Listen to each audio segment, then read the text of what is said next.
I wouldn't worry about it, Ted. I'm sure CRA is going to take us past 9 o'clock. True. Wouldn't worry. Good morning, everybody, for this early morning. Thank you all for showing up. We'll call to order the Community Redevelopment Agency. I would ask if there are any amendments to the minutes of the January 19th, 2021 meeting. Move approval is submitted. Second. All in favor? Aye. Opposed? Unanimous. This time I'd ask if there are any citizens to be heard. Too early for citizens. We'll go to new business, item 4.1.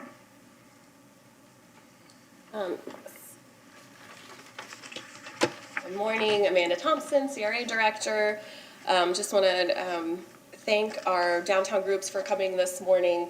And this is the part one of a two-part series. This month we're focused on business advocacy groups in downtown. Next month we'll be looking at kind of more community service and arts groups. And thinking about dealing with COVID, normally you might have run across all of these groups in more informal situations or different meetings through Amplify, but because of that, we really haven't had that chance. So today we really wanted to show you all and the public who we know of that's doing work in downtown. It's not an exhaustive list, so if you got left out, please don't feel hurt, just reach out to me.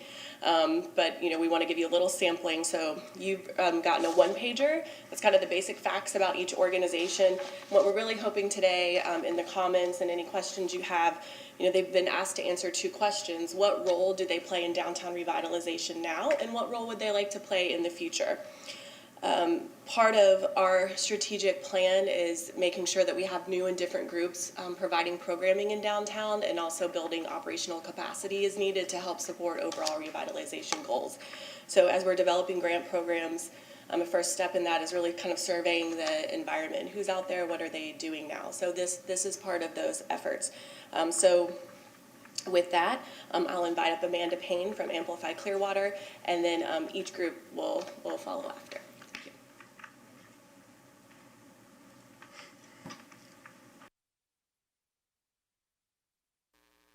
Good morning, Mayor, Council members. Thank you so much for having me this morning, this early Tuesday morning. I'd just like to tell you a little bit about Amplify Clearwater, because you may not necessarily be familiar with how Amplify Clearwater came to be.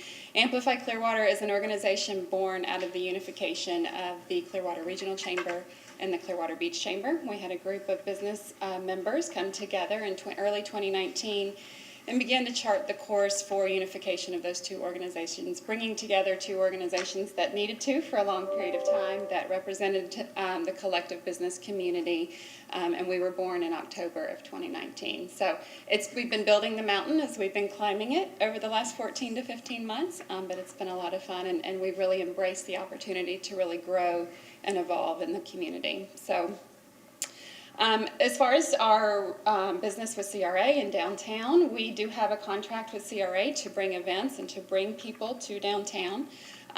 We're excited about a couple of things on the horizon. We have a farmers market that we're working on with the CRA in conjunction with CRA in the city. So there will be a farmers market, hopefully born later this summer, maybe early fall, in the downtown arena. And we're also working on several events. So as the pandemic begins to ease, events begin to come online. We have several applications to bring events to downtown and really boost the activity and drive foot traffic to our businesses downtown. So there are many applications that we're reviewing now, and we're excited about those possibilities.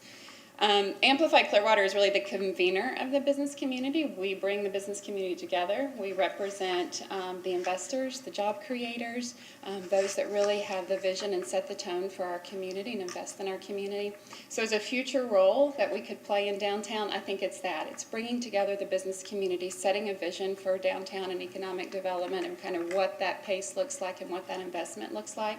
Our members would be the ones to invest, or our potential future members would be the ones investing in downtown. We also see ourselves as potentially being a collector of the various groups, right? Bringing one, having one large umbrella, being able to bring those groups together and really be more collaborative in nature. I know that there are several that work in downtown, as you will hear today, but Amplify Clearwater could potentially help with back services, back office services, be able to kind of help those groups kind of come together and work collectively and make sure that we work hand in hand to really evolve and develop our downtown. area. And last but not least, we really appreciate the relationship that we have with the CRA. As you know, we have a contract with the CRA to really boost the downtown traffic.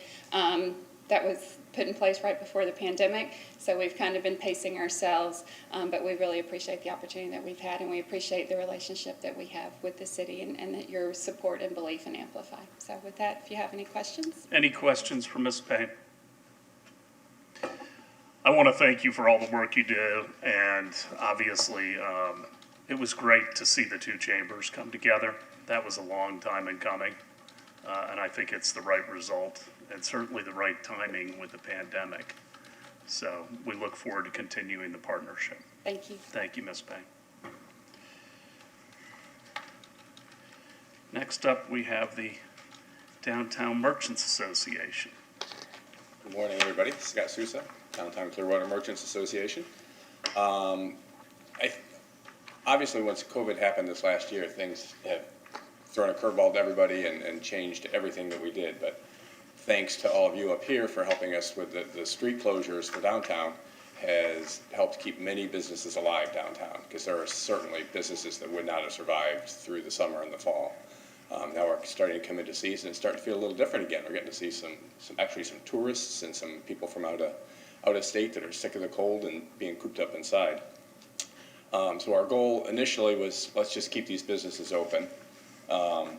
And through a core group of people that we've had downtown, it's been amazing when we branded the district and just, wanted to have a reason for people to come downtown rather than have a specific, I'm going to this business, I'm going, let's just have somebody come down on a Friday night and walk around and have a good time. So that was kind of the goal. And it's working. We're bringing in people from Dunedin and from Bel Air and from, Largo and other surrounding areas, not just Clearwater. And they're loving it. And the outdoor entertainment is a huge boom.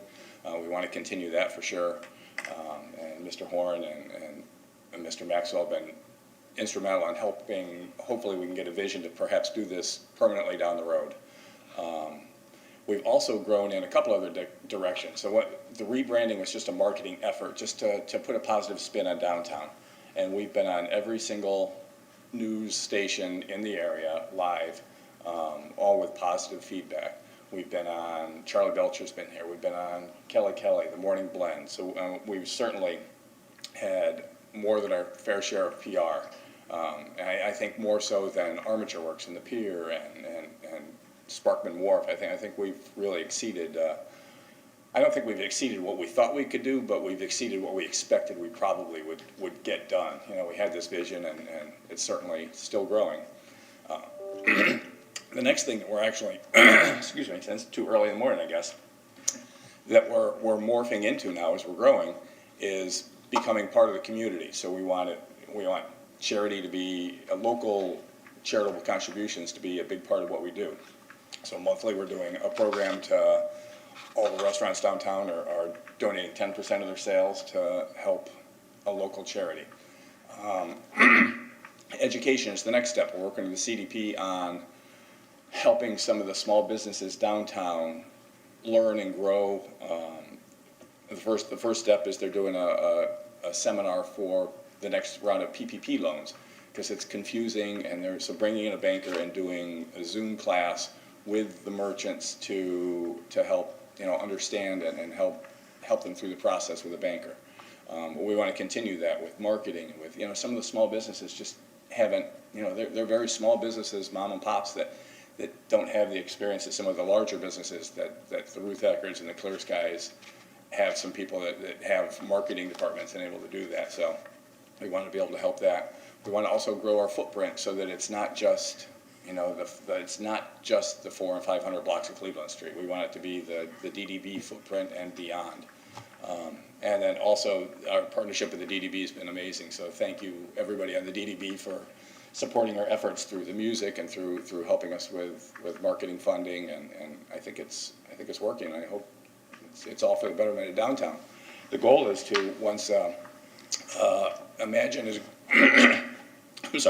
once Imagine is growing, to help build property values downtown and make it. I think it's going to be. I think we have something special that the other two big cities around us don't have, that we'll be able to have this outdoor walking venue with retail right here, with outdoor dining, with live entertainment regularly. I think it's going to be special, and it's a 2-3 year build, but we're on our way.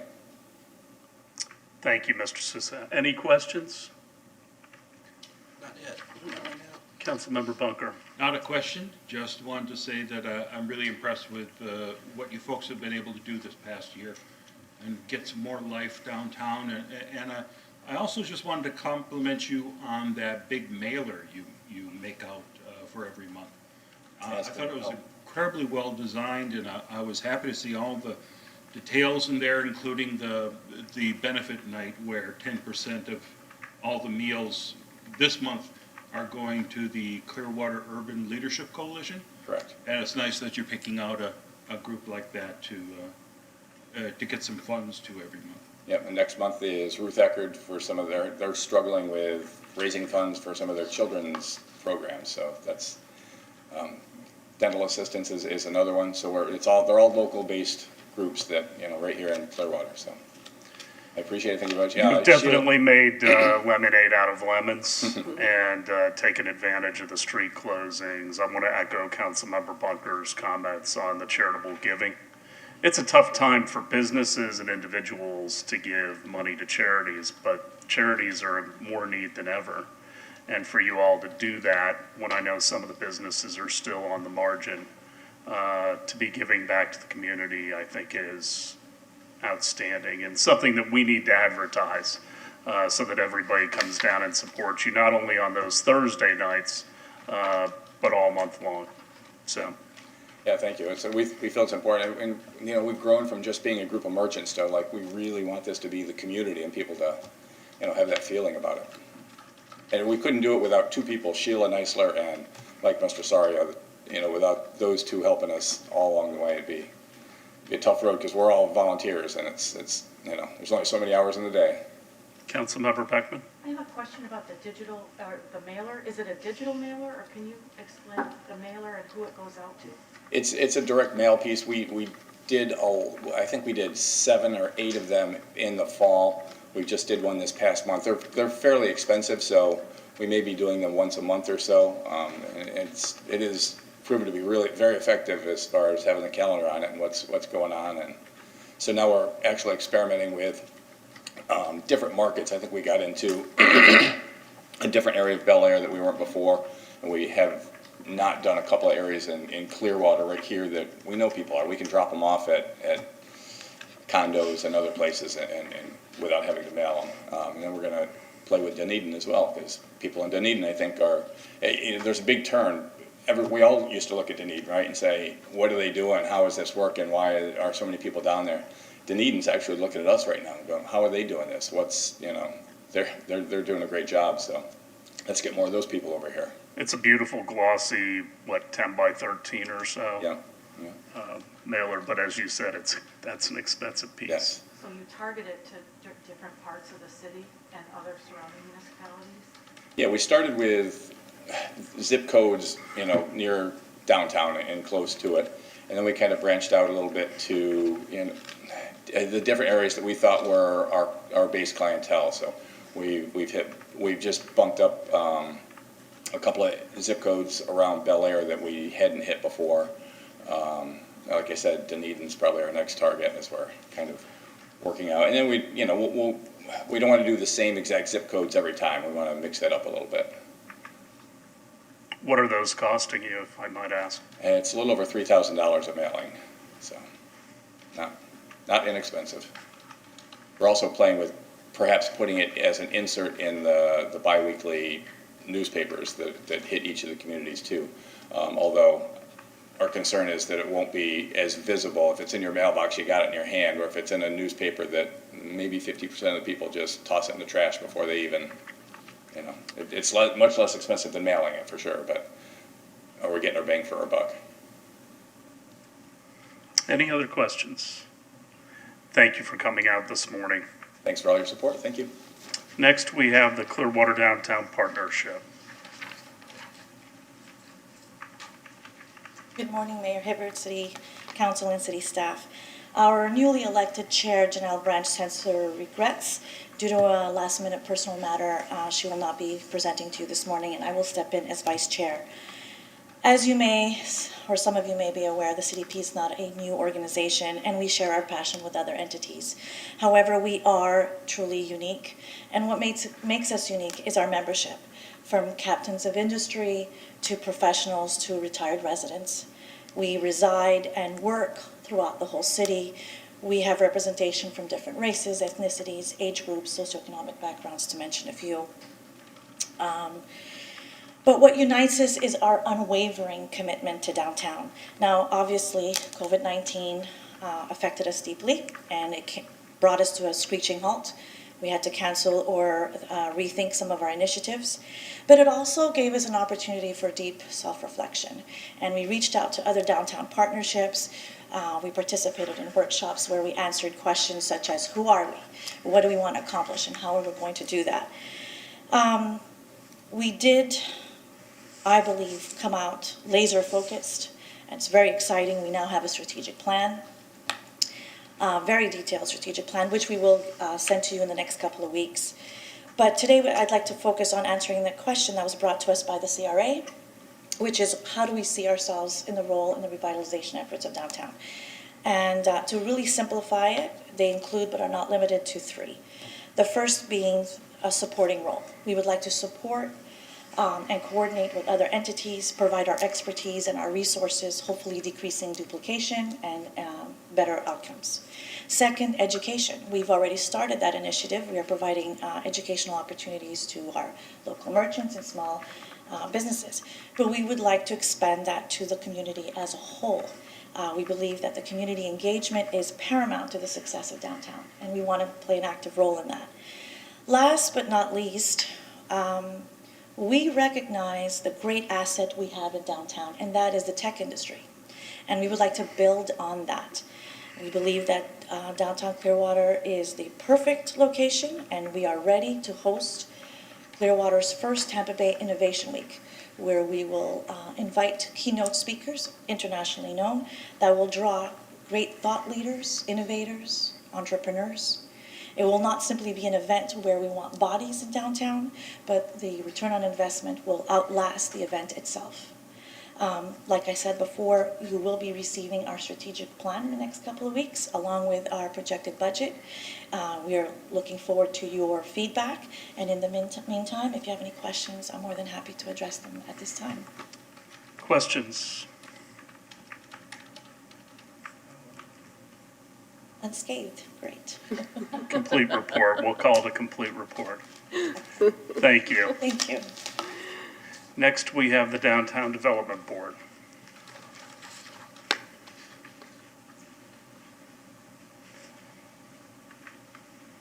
Morning, Mr. Mayor, councilors, staff. I represent the Clearwater Downtown Development Board, and I wanted to begin by just saying that not many people know that we're now have exceeded over 50 years in existence. And the Downtown Development Board was created by an act of the Florida legislature back in 1970 because it was already recognized at that time that there was deterioration and blight in our downtown, primarily caused by shopping centers being developed and drawing business away from our city core. Now, the people are a bit confused sometimes as what the boundaries of the DDB are, and it's not a rectangular box. It's very jumpy up and down different streets, but it goes as far north as Jones. It goes as far south as Turner. It goes as far east as Frederica, and then it goes west to the waterline. Our goals are to preserve property values, to prevent deterioration, to create, revitalize, and promote the central business district of our city, and to make it a desirable place to live, work, and to spend leisure time. The property owners in the district pay a tax increment of 0.0097 mils, and this is where our funding comes from. We accomplish our goals by assisting the city and the CRA to guide and accomplish coordinated and balanced and harmonious development. We serve as a voice for property owners, for businesses, for residents, and for organizations in the district. We try to foster a sense of community that supports existing business, the residents, and that attracts new businesses and residents to the district. We aim to assist the city and the CRA in implementing the Clearwater Downtown Development Plan. We assist in providing a way of life that combines the conveniences and the amenities of modern living and combined with preserving the traditions and the pleasures of the past. The board is composed entirely of property owners, employees, or residents of the district. We aim to achieve the goals of the DDB through cooperation and collaboration with like-minded groups, such as those that have been speaking here this morning. We do this through marketing and promotion. We provide targeted incentives and grants to organizations and groups that create events. We provide support for the arts, for the sculpture programs on the street, for the beautification projects such as murals on different buildings. We put annual holiday lighting. And we support larger projects that are considered worthy, such as in the past we've promoted or supported the creation of the marina. In the past we supported the bringing Clearwater Marine Aquarium to the downtown and various other projects like that, while at the same time the board is trying to carefully husband the resources that our taxpayers provide and to use them in the most effective way possible. Thank you. Any questions, Mr. Marfopoulos? I didn't ask you all individually, but because all four of you are here, is there anything that the city, in your opinion, can be doing to better help you meet your goals? Are there ways that we can partner more efficiently than we already are? And I'd like you to answer that frankly, and honestly, without worrying about what any of us think or the staff thinks. I'd really like to know if there's ways we can be more effective. I would make two comments. One is that the city has a perception of being difficult to do business with. I personally do not find individuals in the city bureaucracy that are difficult to deal with, but the perception does exist. And if there's something we can do to improve that perception and make things more friendly and appealing in the perception of the public and of businesses, that would improve prospects for attracting business to downtown. And secondly, I think we need to really put an effort into increasing our cooperation and our collaboration with like-minded groups that want to partner and do things in the downtown. I think that's important. We all need to work together. Do all of you ever get together for a summit of sorts? People appear to the DDB. We are limited in how many of these other groups we can participate in because sometimes the sunshine laws prohibit us from. We can notice the meeting and have everybody in a room. Mm-hmm. Would that be something that would interest you? I think it would. I think it would. Okay, To me. thank you. On that note, we had started a process, and through the holidays it got difficult with everybody's schedules, and we couldn't seem to get together. But we did start a small group. We called it Imagine Downtown, and it was all these four partners plus the ring. So it was five. We thought 5 key groups downtown, and Lena and I talking. We wanted to, as soon as we had gotten past this meeting and everybody was getting kind of their ducks in a row for this, that we thought we would try and get together. But I do think, as Paris said, I think the one, I'm the new kid around, so I'm learning daily, as I've been, 8 months on the job working, in this department. And there is a lot of process, and we're fighting through it and working on it, and it makes it challenging sometimes. It just takes, for all these groups that are, most of them are volunteer, hours of time to do something that you feel like should take a lot less time. And I can tell you, Amanda and Howard have been instrumental in teaching us the process and helping and getting us through it, but there is a lot of process. And to Paris's point, I think there have been many businesses who have started to have come in downtown, and I can tell you a couple of restaurants specifically that have opened within the past year that had all sorts of challenges, that their plans were, they were built exactly to spec, and then all of a sudden somebody comes up with an inspection, and I mean, we're just kind of, I think, we've been known for this. St. Pete has an office that helps people through the permitting process and getting things done to help make businesses more successful and make it easier for them to get open. And I think, like Paris says, we kind of have a knock that we're the opposite. It's a challenge to get a business open and have all the departments that have to have permitting on the same sheet of music, and so just that's the feedback. Vice Mayor? Yeah, this is an ongoing thing. I mean, we've been talking about this for years, all the way back since I was on the DDB. And I was hoping to make some changes with that. I think we are making some changes. I know I've talked to the departments to try to, we wanted to have a person that would help people that are unfamiliar with permitting process to actually help hold the hand of somebody going through it, not necessarily a contractor that knows about the ins and outs, but just the normal, new business guy coming in that has no idea how permitting works. And there are a lot of permits that, the city of Clearwater has to abide by. Coming down from the state, and they're daunting, but I think we can do a better job on that, and I'm certainly going to try to help with that. One of my ideas that the mayor brought up that I think may work is the only really group that's under sunshine here is the DDB. Right. So the DDB could actually set up a workshop, instead of like a special meeting, and then bring the amplify and bring the Merchants Association in and talk about it. I mean, that would be very healthy, I think. Well, I think we may want to be a part of that as well if we had a summit. So Yeah, we 'cause would that have to Imagine notice. group that we had talked about, Imagine Yeah. Downtown, the CRA was part of that, so Yeah. Howard was in on those initial meetings. And we need did to have a continue that. business task force back in 2011 that Yes, the we vice did. mayor was on. And some of the ideas were instituted and some of them were not. Councilmember Beckman? Yeah, I have a question of, I guess, more you all.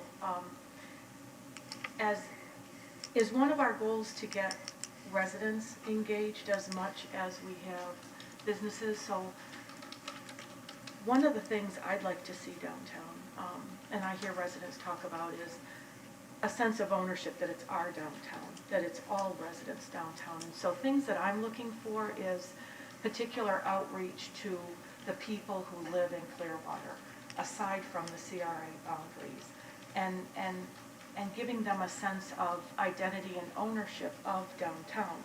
And so I'm looking for things like targeted outreach to diverse groups of people with diverse offerings downtown to target different interest groups, different ages, families. And so those are things that I'm interested in, and I just wanted to know if those are things that you value too, as far as seeing downtown. Well, I think we've always strived to bring a diversity of people. If you look at what has been in Coachman Park, we've always had, for instance, very diverse acts, and it's a very broad spectrum of people who come. I think they've done that also with Blast Friday, which personally I think has run its course, and I think we ought to go in a different direction. Now, if you mean actually engaging people so that somehow they're involved in the downtown, I'd have to think about how that works. I mean, we don't have any committees per se or any advisory boards for the downtown, And I mean, all the groups that we're talking to right now, I mean, we have people that are on Amplify that are on the board and involved from all over, not only Clearwater, but the entire region. I don't know if you're talking more outreach or actual hands-on deck. Well, I can let Amanda, she's had her hand up. I feel like. Well, just a note to know that next month, that'll be more of the focus. Hispanic Cultural Outreach Center, right, Downtown Neighborhood Association, Clearwater Arts Alliance, Ruth Eckert Hall. So that is it's in our plan to have community and resident engagement. And the question is that a service that the CRA provides directly, or is that a service that we fund an organization to start working on, whether it be the volunteer organization or, you know, we've talked about kind of the Saturday morning tours. We will be doing some of those efforts and build up to the referendum for the Bluff properties. The CRA will directly deliver those kind of educational efforts. But this is part of this whole surveying to say, well, even if we want to partner, who would we partner with? What would that look like? Where do those kind of activities live and exist right now? And, you know, at each of these organizations are already touching on that and doing that in different ways. But, you know, their primary focus is more the business community and investment. Next month, you'll see a little bit of a different focus. Ms. Payne, do you have something to add? I would like to address the diversity, you know, just from a collective business community standpoint, from a chamber standpoint, we recognize that we could improve. And, you know, the first step to being more inclusive is to make our organization more inclusive. So this spring, you'll see us roll out a diversity and inclusion program. I've been in contact with both Zeb at the NAACP and then the Black Business Investment Council as well to work with us on this program. But our goal is really to involve those minority business owners in the community. So Prospera also has been one of those that we've reached out to. And the goal is to make our organization more inclusive, to make sure that we're representing all of the groups and the various ethnicities and minorities within the business community. And the first step is to improve our organization. So you'll see that coming in the next few weeks. And I would just, to say, to tie into Amanda's statement about the CRA really reaching out to inform people of our referendum that'll be upcoming. I might think that what I'm thinking is your organizations reaching out to residents throughout the city, perhaps through the CNC or neighborhood associations or HOAs or whatever, to build up some knowledge base, foundation, goodwill, focused engagement, so that when we do have a referendum, people feel like, yeah, that's my downtown, I'm going to vote for that, instead of, I don't ever go down there, it's just for blank, blank, blank, or whatever.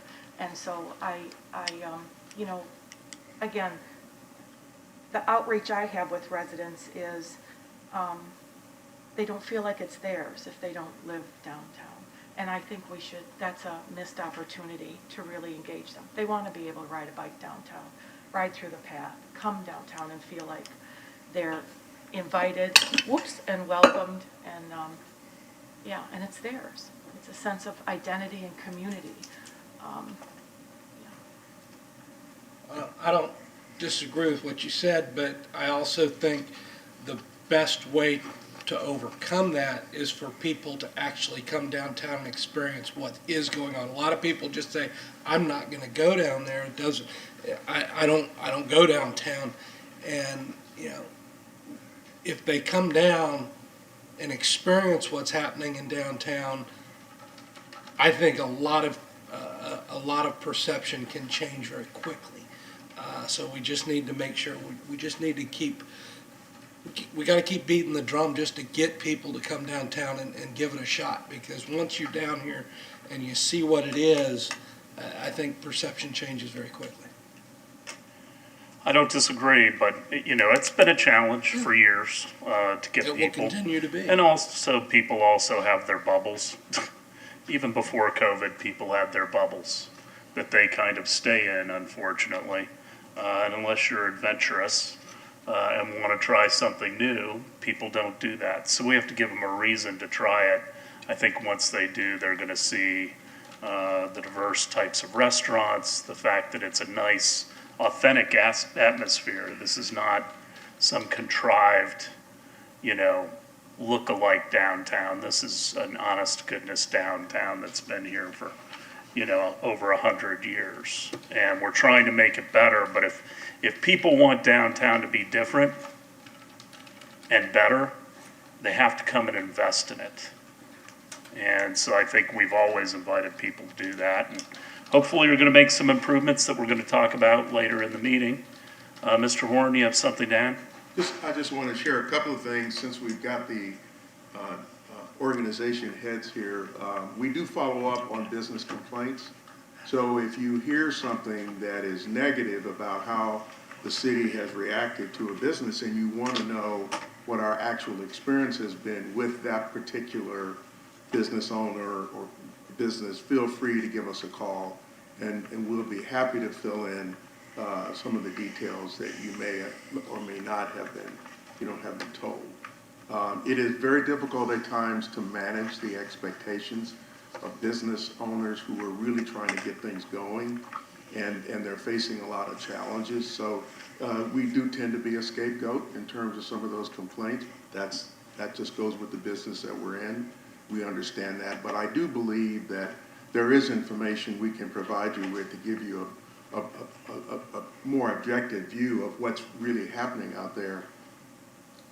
Secondly, and this is a 20-year perspective. When we created the 1999 Community Development Code, what the council commission at the time bought into was we were going to raise the standards. And in the process of raising the standards, it has, in my view, certainly has challenged the business community to invest more in the rehabilitation or redevelopment of their properties. Building codes have continued to get tougher since then, partly related to our way of dealing with hurricanes and other disasters. And so all of this comes to play when people are trying to upgrade older properties. They're facing a lot more that they have to spend in order to get those properties in compliance. The second thing, Mayor, is that there was an effort in the past to have the city, the Downtown Development Board, the chamber, was added to have meetings. They convened several times, and I think Pam would agree with me. It was kind of, it just never really worked. It was kind of awkward. It was a noticed meeting, and the whole idea was to kind of go after what I think you all are interested in doing. At the time, there was no, if there was a DCMA, it was not involved. And then the partnership wasn't involved. So I think the focus that I'm hearing this morning about maybe coming together in a more collective way and including, the players here, I think there may be an opportunity to really get at something that will work. I think there's opportunity for cooperation on things that are useful. And at the same time, I hope that there are not efforts that are parallel to one another without communication. That's why I think it would be helpful to bring everybody together so we're on the same sheet of music and working with one another. And I think there's different areas that different organizations can excel at. They have different tools in their toolbox. Certainly the DDB has, money in their coffers. Everybody's coming with their hand out, by the way. So they have to triage where they think the money is going to be best used. I think the partnership has some great members. The chamber is much broader, obviously. And then the Merchants Association is a little more focused, but wants to, expand the territory to the entire CRA. So I think all of that's great, but I think we can coordinate better if we come together.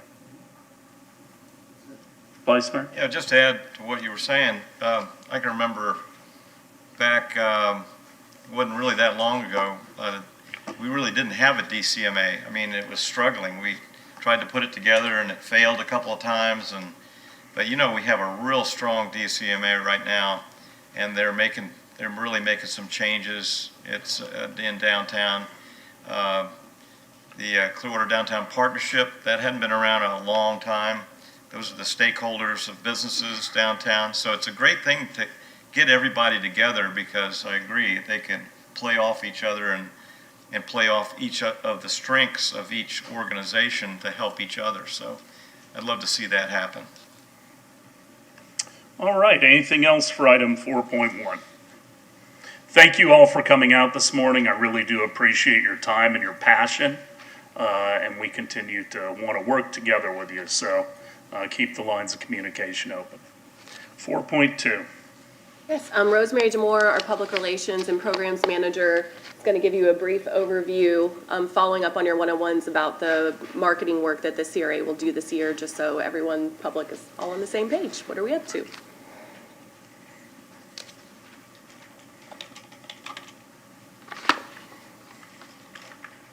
Good morning, everyone. Good morning. One moment, please.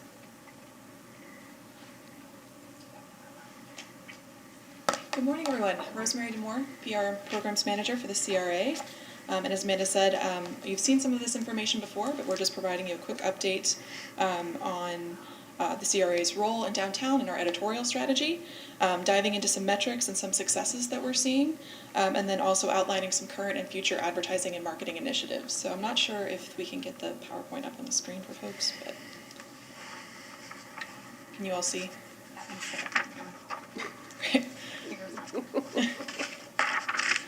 Okay, so the CRA's strategy, you should all be very familiar with this at this point, but our desired outcome is to create lasting change in downtown by shifting perceptions held by the public and investors about the opportunity to live, work, and play in downtown.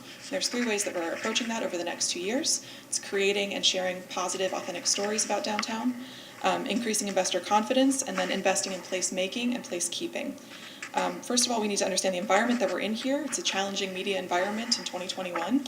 And in the last 5 to 10 years, things are changing very rapidly in how people communicate. We know that one-to-one communication is very effective, but we have a lot of digital avenues that we can take to reach people in a really broad way. We're also trying to provide very reliable and accessible information for the CRA about downtown, because again, we know that we're operating in a very diverse environment with a lot of voices. So how do we cut through that noise? And understanding the perception of downtown in the past, that it's sleepy, there's not much going on, that it's not very welcoming. So we've identified aspirational messages that counter that negative perception and also guide and inform our work and programs. So that's why you'll hear us talking about moving downtown from vacant to vibrant, from quiet to lively, from exclusive to welcoming, all of those we've talked about several times before. And we're thinking about whose perception we need to change. It's many distinctive groups. And one that we want to take an opportunity to reach in the coming years is actual Clearwater residents and folks who are in close proximity to downtown. As we've seen over the last year, it's your local community that can really rally and support you, and we see that as a very positive thing going forward. We also understand that this is a long game, that the challenges facing downtown did not happen overnight, and neither will the solutions. But communication and engagement will play a huge role in the CRA's role, or in reaching the CRA's goals. And what we're seeing in Clearwater isn't new. It's happening in cities all across the country of varying sizes. There's disinvestment in downtown cores that have impacted the rest of the city. But while these challenges have emerged over the past few decades, there are also resurgences happening all over the country. So how can we take lessons and best redevelopment practices and apply them here?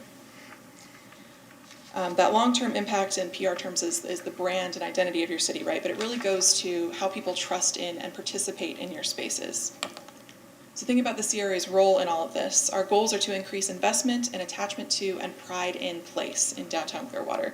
We have very distinct audiences throughout this. There's investors, we have our residents, we have visitors to Clearwater and the region, also cities of similar sizes that we can pull from, I think. And I think it's tempting to think of your audience as everyone, but campaigns are really more successful the more specific their audiences are. And different campaigns require different buy-in. So for the Bluff Property RFP, for instance, we're targeting different groups of people in a different way on different platforms than we would to encourage people to come downtown and spend Friday night and have dinner, right? Those are different audiences.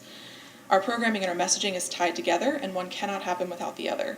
Public information is a really critical service that city governments provide, but we also have to think about how we might add more value and extend beyond public information. An example of this is we're thinking about over the next few years is the Streetscape Phase 3 project.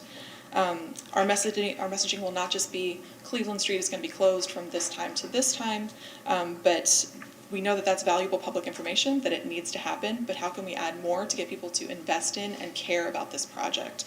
Our messaging could include things about why people-first streets are safer, how they're going to allow for more civic engagement, the role of public art and how public art will be incorporated into the project, how residents can support local merchants through that process, and then also how we can reach the diverse community in our downtown gateway in ways that reach and are meaningful to them.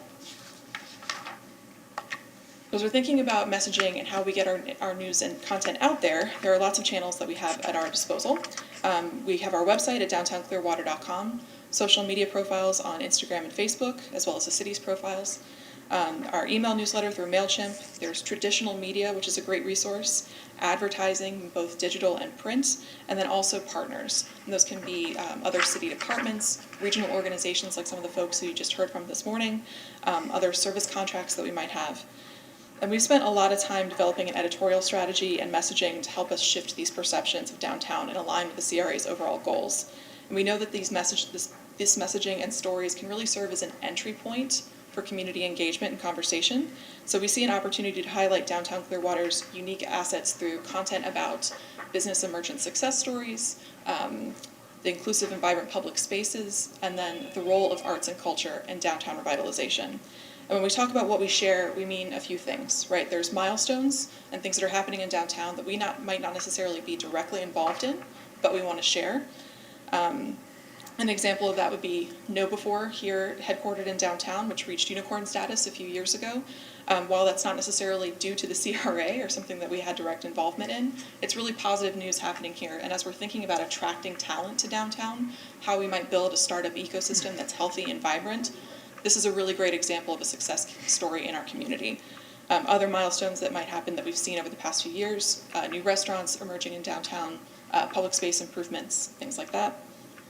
And we share these through our newsletter, social media profiles, targeted media pitches when and how we can, and also through our editorial contracts, which I'll dive into in a minute. And then the second thing that we're sharing, obviously, CRA programs, grants, and events, right? And this is where the majority of our time is spent as staff. Building programs like the Wearable Art exhibit, the Dreams of Dolly exhibit, the virtual art tour, our food and drink grant program, all of those things take a lot of time. So we look for partners, again, like the ones you heard from today, to help us reach new audiences and help us build these programs and be successful. Okay, so we are actively adjusting our editorial messaging strategy based on data. That's our web traffic, our engagement on social media and email, things like that. And again, this media environment is very challenging. Algorithms change what people see and how people interact with content online on an almost daily basis, and they are not very transparent when those changes happen. So we're always kind of trying to adapt and change our messaging to reach people in different ways. And we have to be very strategic in how we're reaching people as well. And over the past 2 years, we spent a lot of time on these building blocks. And you'll hear me say building blocks and foundation a lot throughout this presentation. The CRA did have a website that launched in 2017. We did have a Facebook page. We did have a rebrand that led to a new logo, colors, and fonts. But we were not tracking website or social media performance. We didn't have an email strategy. Our emails were very ad hoc or one-off. We weren't doing targeted advertising campaigns. We didn't have paid media strategies. We didn't have a media relations strategy or folks that we were interacting with on a regular basis. And we also didn't have a good repository of images or video that we could use for promotional purposes. And it took a lot of time to build all of that. And that quality also has to be maintained, so it's something that we have to do kind of consistently. And now, as of January 2021, we do have some year-over-year data that we can start to compare. Looking at our website in 2019, we spent a lot of time on those building blocks again in foundation, making the website more accessible. So in 2020, we focused more on growth.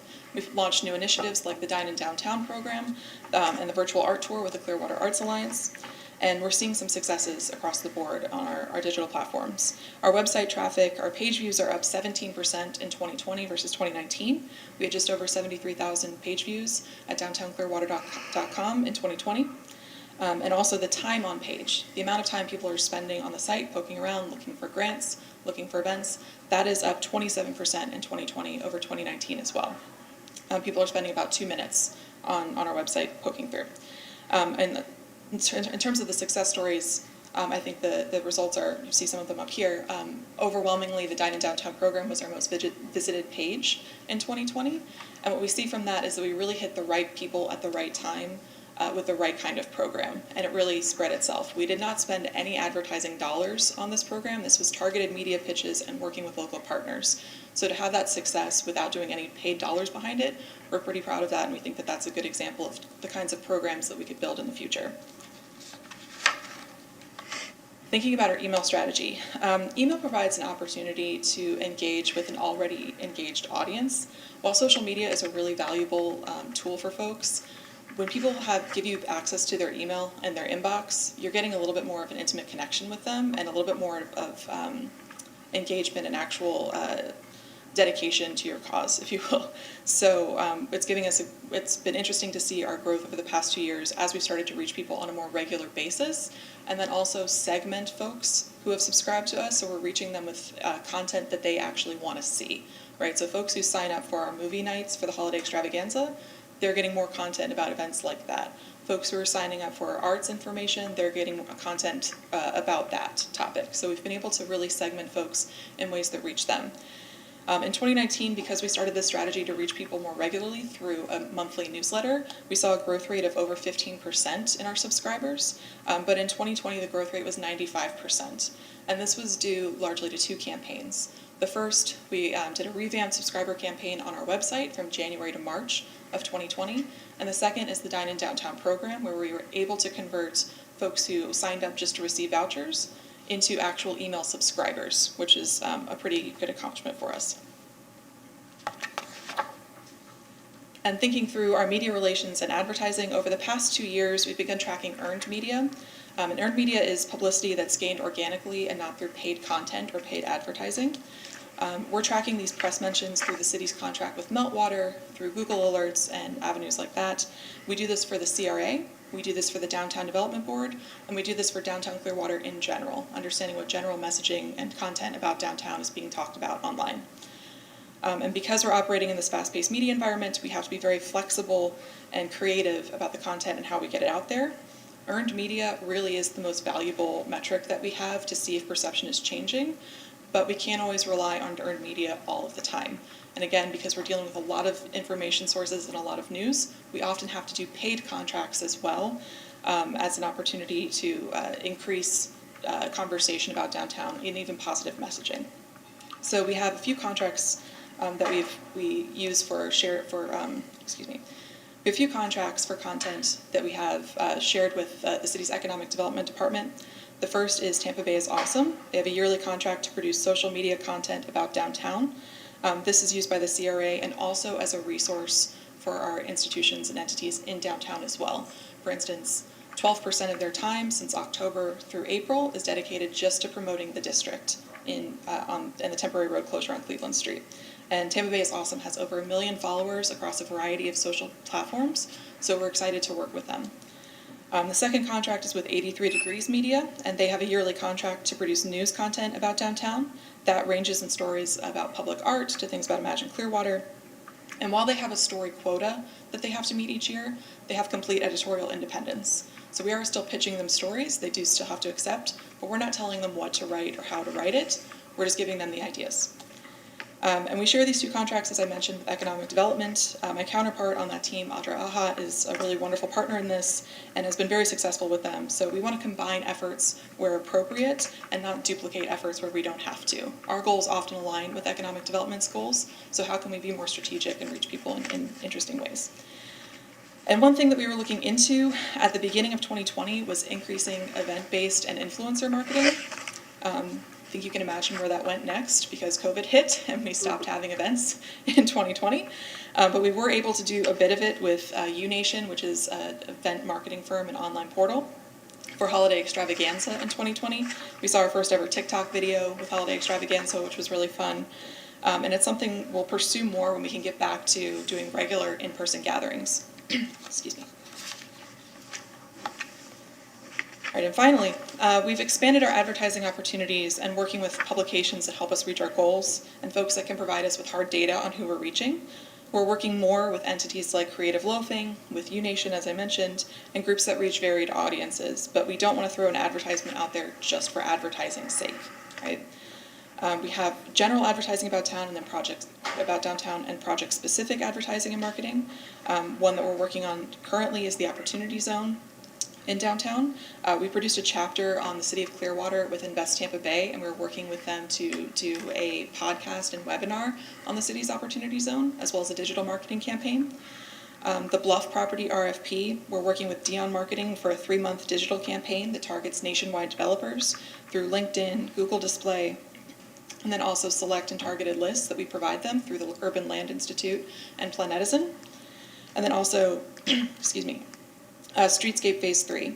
So we'll be looking into procuring a marketing firm to provide business-specific and one-on-one support to our merchants through that construction process. And we'll also do a targeted media campaign that sends out consistent reminders to local outlets about the construction, about milestones, and then human interest stories to keep downtown in the news. This is similar to what we've been doing with the road closure on Cleveland Street. And then the final component of that will be the residents in the immediate vicinity of the Streetscape Phase 3 construction project will receive targeted mailings and signage that outlines the who, the what, the when, and the why of the project to keep them informed and engaged.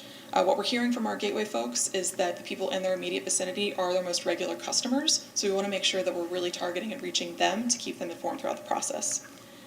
In terms of more general general marketing and advertising in downtown, we're working with Bandwagon, which is a tourism and destination marketing firm. We're working with them over the next 2 years to develop content, stories, public relations, and other collateral, particularly through the upcoming Imagine Clearwater project. This month, Bandwagon will be conducting a public survey of Clearwater and Tampa Bay residents to do a brand assessment of downtown. From there, we'll be building and testing messaging on various audiences to see what's going to work to bring people downtown. And one of the benefits of working with Bandwagon is that they can provide us with really hard data and key data points about what's working, who's actually coming to downtown, and some specific metrics and demographic data that we can use for the future and as we develop further programs. They will also meet with each of you individually to hear your thoughts on our opportunities and challenges in downtown, so be on the lookout for that scheduling opportunity coming from me. And that kind of outlines everything I had covered for our editorial strategy and marketing today. If you have any questions. Great presentation. Great. Questions? I just have a couple. Sure. After looking at everything can we go back to goals, increase investment and pride in downtown Clearwater? Pride is very intangible. How are you going to measure pride? Well, so I think there's a few options there. In terms of digital avenues that we can take, I like to think of things as like clickable civic pride. What are easy ways that you can signal to folks that you're actually supportive? Our followers on social media are a good indication of that, but other campaigns that we've launched, like the Facebook profile frames, how many people are actually using an I support or I heart downtown Facebook profile frame is a good measure of that. And then other terms I think kind of go along with how many businesses are we seeing open up? What is the success rate looking like for our folks? I'm sorry, Amanda. Oh, no, go ahead. That hits on some short-term things, some longer-term ways that it's measured and defined. There's Gallup has been used for surveys that ask that question, like how attached do you feel to fill in the blank place? So whether we use it as our open-ended questions on a community survey in 1 year, or whether through Bandwagon, you can do a separate survey of, again, getting to that attachment question, pride, would you move, would you recommend living here to a friend? So there has been some scientific studies that have actually defined and broken out that pride and attachment to place. Okay. Question. I mean, one of the things I want to continue to work on is getting people comfortable to coming to downtown. Mm-hmm. That's just an issue. That to me is a goal. I think you have to talk about it because I know it's a fact. The other thing that I really want to message, and more when we get to the referendums, but, I want downtown Clearwater to be more self-sufficient and hopefully an economic engine. Clearly the beach is. It funds a lot of things throughout the rest of the city. If we didn't have such a successful beach, we may not have as many libraries or rec centers or other things. I want the downtown to be similar to that. And that's something, I don't know that you directly message, but I think it can be an underlying message. The other question I had that I didn't ask you all the other day is on the paid media. What are we budgeting for that annually? For the 83 degrees and, I believe it's about 15,000 for those two contracts. okay, Yeah, and we split the cost with economic development as well. okay. Anything else? Very good. Vice Mayor? Yeah, I noticed you're using Bandwagon. Was that did that go out as a RFP and we picked them to do most of our stuff, or is that just one we're using for the addressing the advertising and public relations? So the city already had an existing contract with Bandwagon, which we were able to piggyback on to do this contract, and that's why wanted to align, again, interests in the work that they're already doing with the city. How can that complement the work that the CRA is doing? They're also working with Amplify, so having the three of us kind of working in tandem with the same advertising partner makes a lot of sense in developing messaging so that it's consistent and we're not duplicating efforts. Okay. Yeah. Okay, thank you. Sure. So for little costs in general, a Google ad or a Facebook ad could be $25. Our contract with Dion Marketing, 3 months to advertise the Bluff properties is $30,000. You know, our annual website is more around 80,000. 35,000. Sorry, 35,000. It's a multi-year contract. It's a total number. So there's a wide range, but you know, typically something like the U Nation, as Rosemary said, you're looking at under $15,000, under $10,000 for that kind of work. Okay. You have something? City Manager? Yeah, Mayor, Council, I just want to contrast a couple of things. Several months ago, Pam would share with me the experience of her daughter going to the downtown. Really liked the setting there and the business. And so I thought, you know, that's, you know, it would be interesting to kind of get that clientele's perspective on things. So then I was at a Salvation Army worship service a couple of Sundays ago and was sitting there prior to the service beginning, and the wife of the advisory board chair came over to me and said, Bill, I just have to tell you that I really enjoy downtown.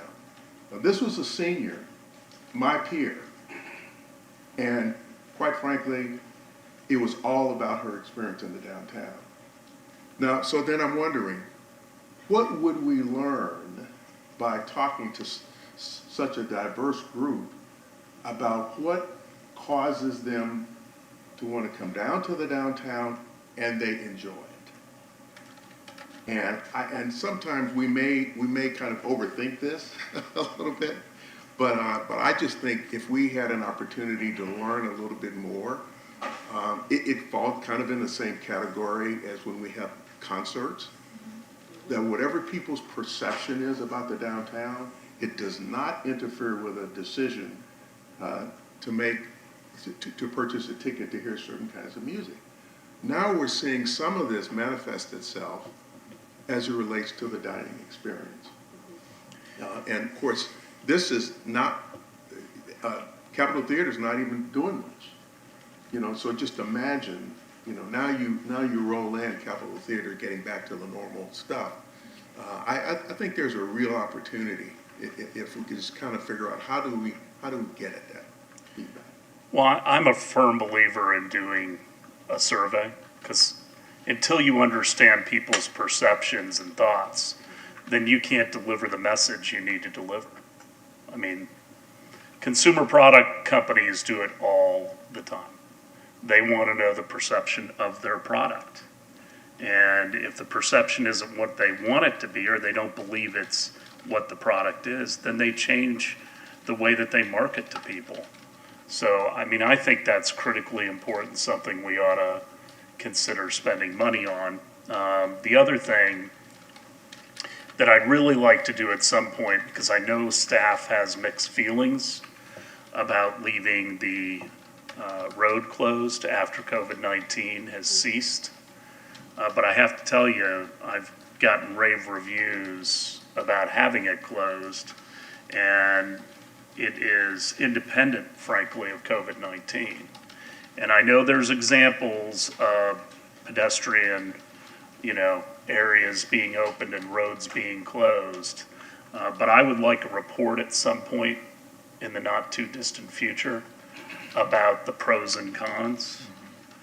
And, if we decide to leave it closed permanently, what the improvements would be to make it a better environment than it already is. But I know there's mixed views on it, because I've talked to several staff members that, will point to areas that have done it and it's failed over the long haul. I have talked to a lot of people who live downtown, and at first they found it to be an inconvenience. But then their traffic patterns changed, and now they're pretty comfortable with it. Now, if the RFPs go through and there's more people downtown, certainly that can affect things as well. We want to have more people.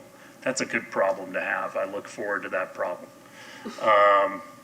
But those are two things that I think would be great, is if we got a clear picture of what people in the general vicinity think of downtown, and also to do a discussion about road closure permanently. Sure, and to speak to the community survey, that's why we think the bandwagon survey will be very instrumental for that.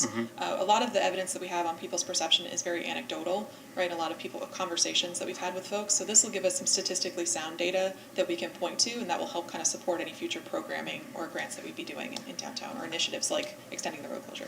Sure. Yeah. Anything else? Thank you. 4.3.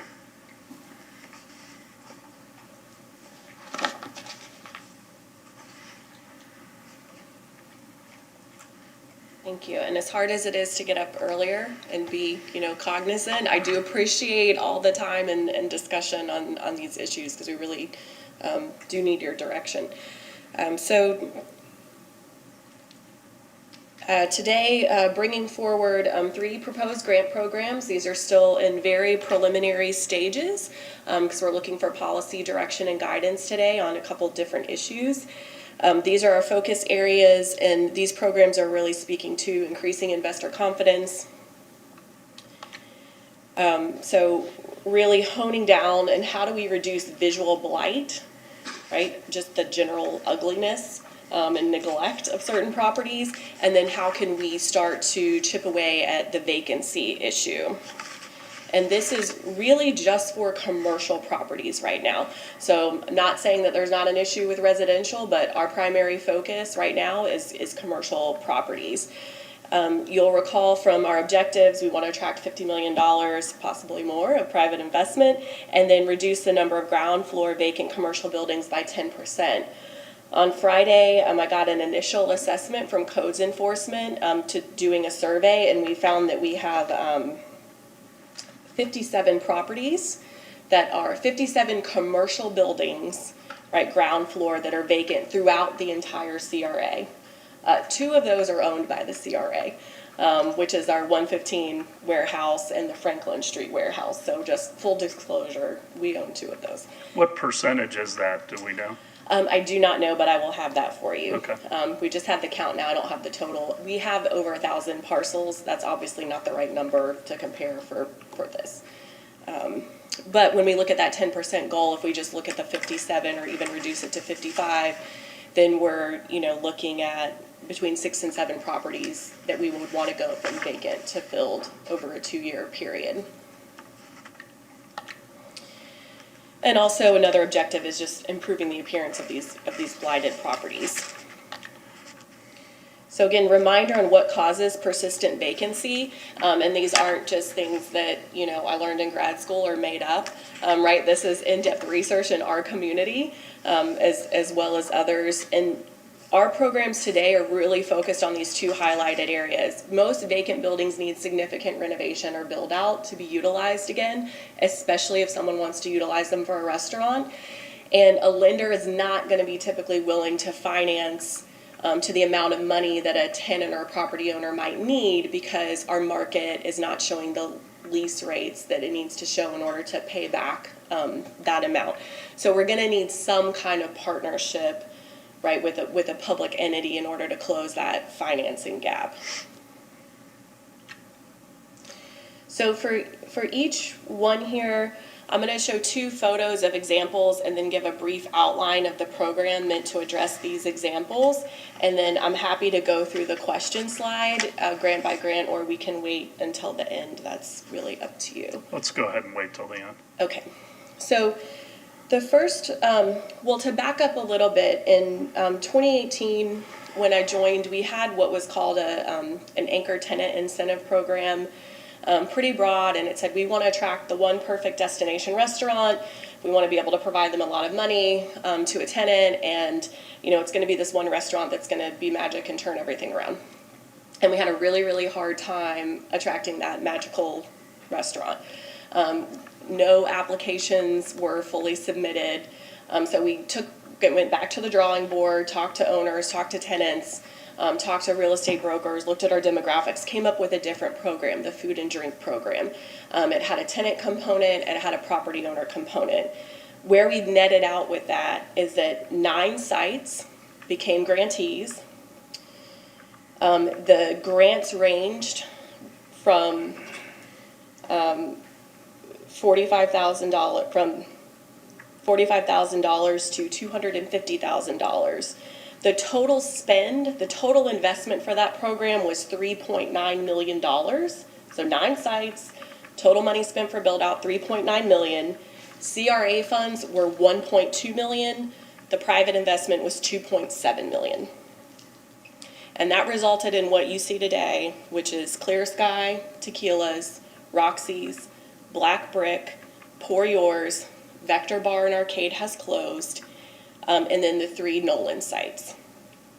And the idea was, instead of finding one restaurant, let's try to get a cohort of restaurants to create a dining destination. So in case someone doesn't like Mexican food, right, there's more options. And that was a time-limited program, and then it ended. Now, if you would like to request grant funds, you have the facade grant program, or you can do an incentive request, which is wide open. Okay, so the first one that we're looking at here is how can we reduce visual blight? So this is an example of a building that would not be in trouble, most likely for codes enforcement. There's a roof, the windows are correctly boarded up, right? There's no storage going on outside of the building, but it doesn't necessarily say I care, right? Or something's gonna happen here, or I look like I'm easy to rent out. This probably would justify a codes citation because there's portions of the roof that are missing. Again, there was a functioning business in here. The owners left and moved to Atlanta to take care of different family members a couple of months ago. Right, so now we have a vacant property. So the idea with those 2 kinds of examples is we want to do what we can to improve the visual appearance. And this would be a project that would typically be $25,000 or less. Property owners or tenants could apply. Could be paint, could be a new sign, could be lighting, minor site improvements, maybe restriping the parking lot, maybe a new window or a new door, or other minor exterior repairs. Right, just make it look better. The CRA would fully fund grants up to $5,000. So if you came in and said, I want to paint my whole building, here's 2 quotes, it costs $7,000, we'd say, okay, here's $5,000. Beyond that, over that $5,000, we would provide a 50% match, up to $12,500.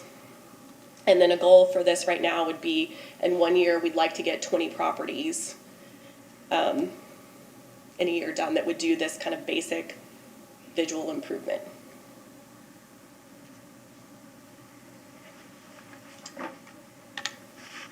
Second idea. So this is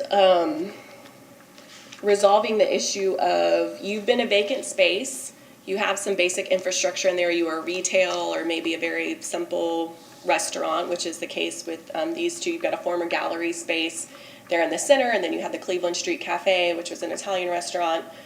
They're on the right, but they've been vacant for a while, and it's just going to take a little bit of funding to get them occupied again. This is the 500 block. You see we have some of the wonderful wearable art in the windows there.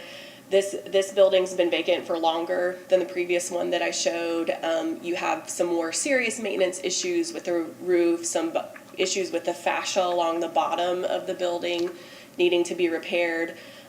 Never been a food use in these, so it's a simple box. So a question we get a lot is like, how do we get that pop-up use, right? Oh, I want to set up an art gallery. I want to do my pop-up sneaker store. What would it take to do that? So, and typically we think of that as white boxing a space. So this program is really geared towards long-term or short-term uses that generate pedestrian foot traffic for projects that typically cost $100,000 or less. Property owners or tenants could apply. You could have those exterior improvements that we talked about before, painting, signage, windows, doors. But this would also go interior for improvements that would stay with the building. Electrical panel upgrades. And Councilmember Albritton, I've been around and around with the whole utility study and all of that. And finally where we've landed is we don't think we're going to convince Duke Energy to spend a lot of time on this. So we'd just like to provide a venue that if a property owner or tenant comes to us and says, we need these electrical upgrades, we can help with it. Or utility upgrades.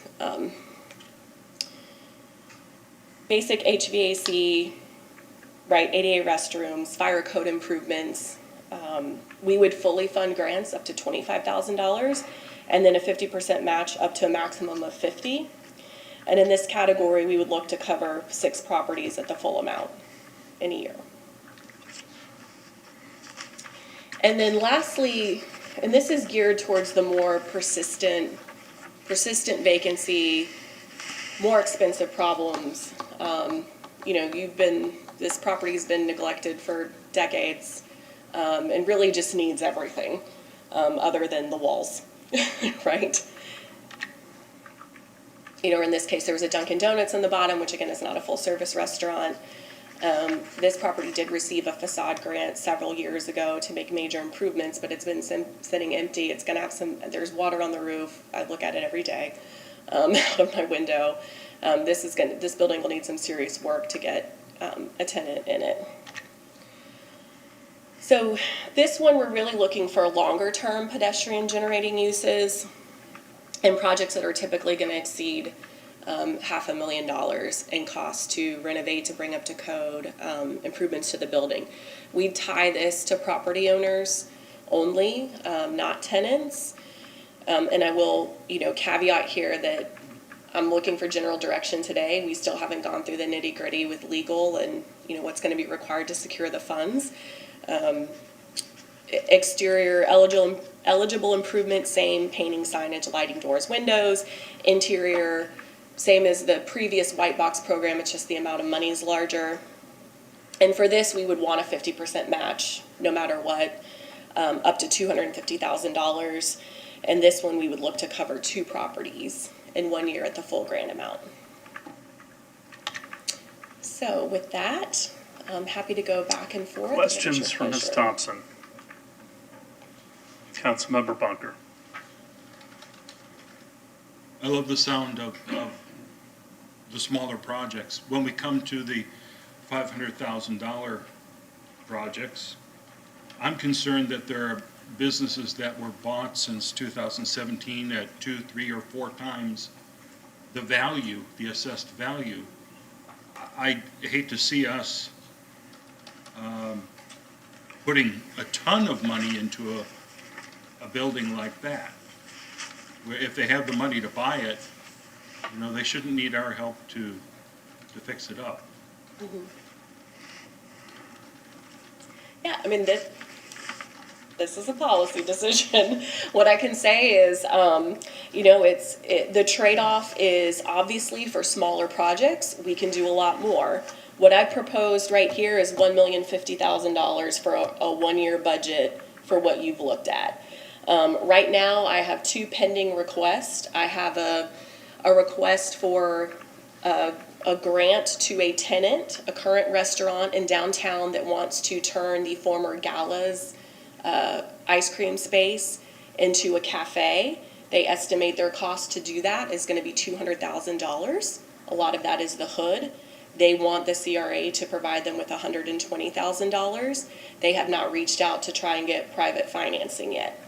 I also have another incentive request for 2 sites in downtown for a brewery incubator, and they would like $1 million. And they estimate their total project cost is going to be $2 million. So, you know, that's what's, and there was a request for a gym build out.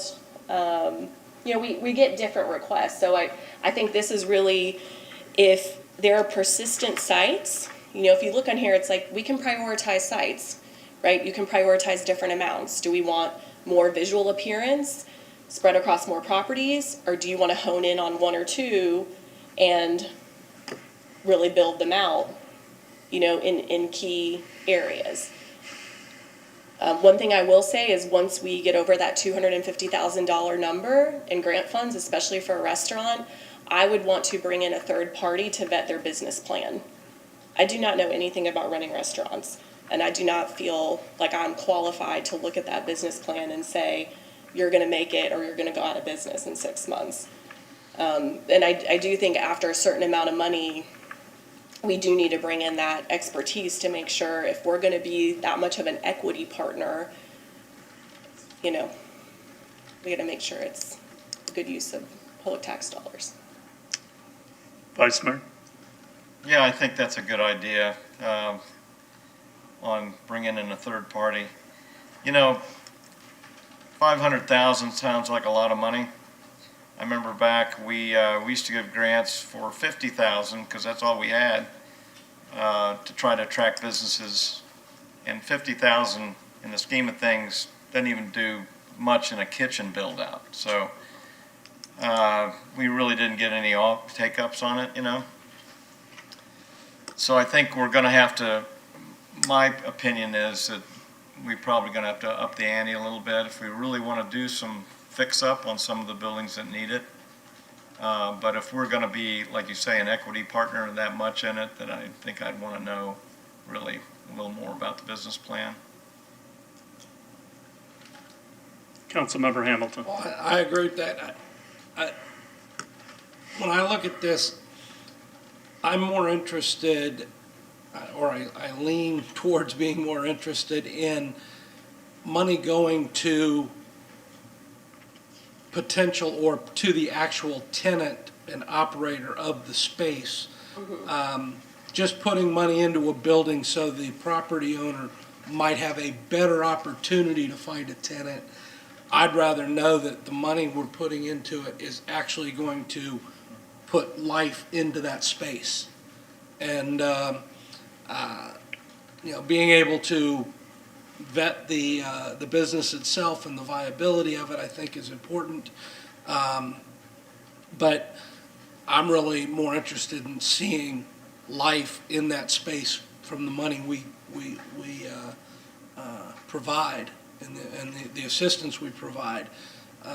You know, to put a bunch of money into a building just so we might be able to find a tenant, I don't think is as well spent as an actual business owner who's willing to go into a space, say, if you can help me get started, this is what you're going to have. So I think that's one of the challenges. I agree with you, but the mechanism and how to do that. yeah, Because we want some type of guarantee, you know, and a forgivable lien over a long period of time. The business owner doesn't necessarily have the ability unless they're going to put a personal guarantee up. So the collateral is the building. So I think it's the mechanics of that process. Ms. Aiken, do you have any legal insight on how we can better do that? I know it's something you've grappled with. We have been working on that for some time now based on who the grant's to, but you have an obligation to make sure your funds are being used in a way that they're intended to be used and that they serve the purpose for which they're intended. So that means we do need some form of security. Some people are unwilling to do personal guarantees, and I can understand that. So we continue to evolve that and to look at alternatives that are something that the borrowers can deal with. Other questions or comments? Councilmember Beckman? I tend to agree with Councilmember Hamilton's point that I would prefer the money go to the tenants who are invested in making that business a go. And I appreciate Councilmember Beckman, or Bunker's comment about, awarding large grants to people who have purchased a building above assessed value, significantly above assessed value, is like, well, to me, if I'm looking at that and someone's paid double or triple the value of a building and now they're asking for a grant to bring it up to code or something, or improve it, I have questions about that, financially. I mean, to me, it seems like you've got the money to pay over the assessment, or the assessed value, and now there's, a request for money. Mr. Horn? Just a question, would we look at this issue differently if we were the private sector?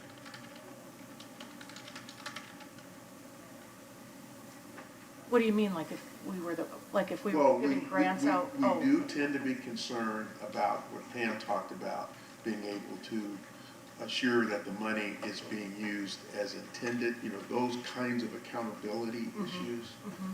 My question is, I mean, that's natural for us, or should be natural for us as a government entity that's spending or providing public dollars for use. But what would our perspective be if we were private sector? And I guess I'm appealing to those of you on the council who really have spent your careers in the private sector. So what would you be as reluctant, based on what I'm hearing this morning? I'd say one of the differences between the private sector and the city is the private sector has the flexibility to not invest in downtown Clearwater. Okay. They have the opportunity to go to Dunedin or Tampa or St. Petersburg. Obviously, we're focused. So I think that's one of the differences. I think at times the private sector we can be more conservative at times and sometimes not as conservative. I mean, one of the things I look at is who we're partnering with, and maybe we need a scoring system. I mean, if I get a call from Frenchies or Clear Sky and they want to open a second restaurant in downtown with a different concept, or we get a call from Frank Chevis or somebody else who has a very proven track record, I think I'm going to be more apt to invest more money because they have the financial wherewithal and they have a track record of success. If I get Mr. and Mrs. Smith who've decided that they want to leave their jobs and start a restaurant for the first time, that concerns me. May be unfair, they may be wildly successful, but there is more risk there.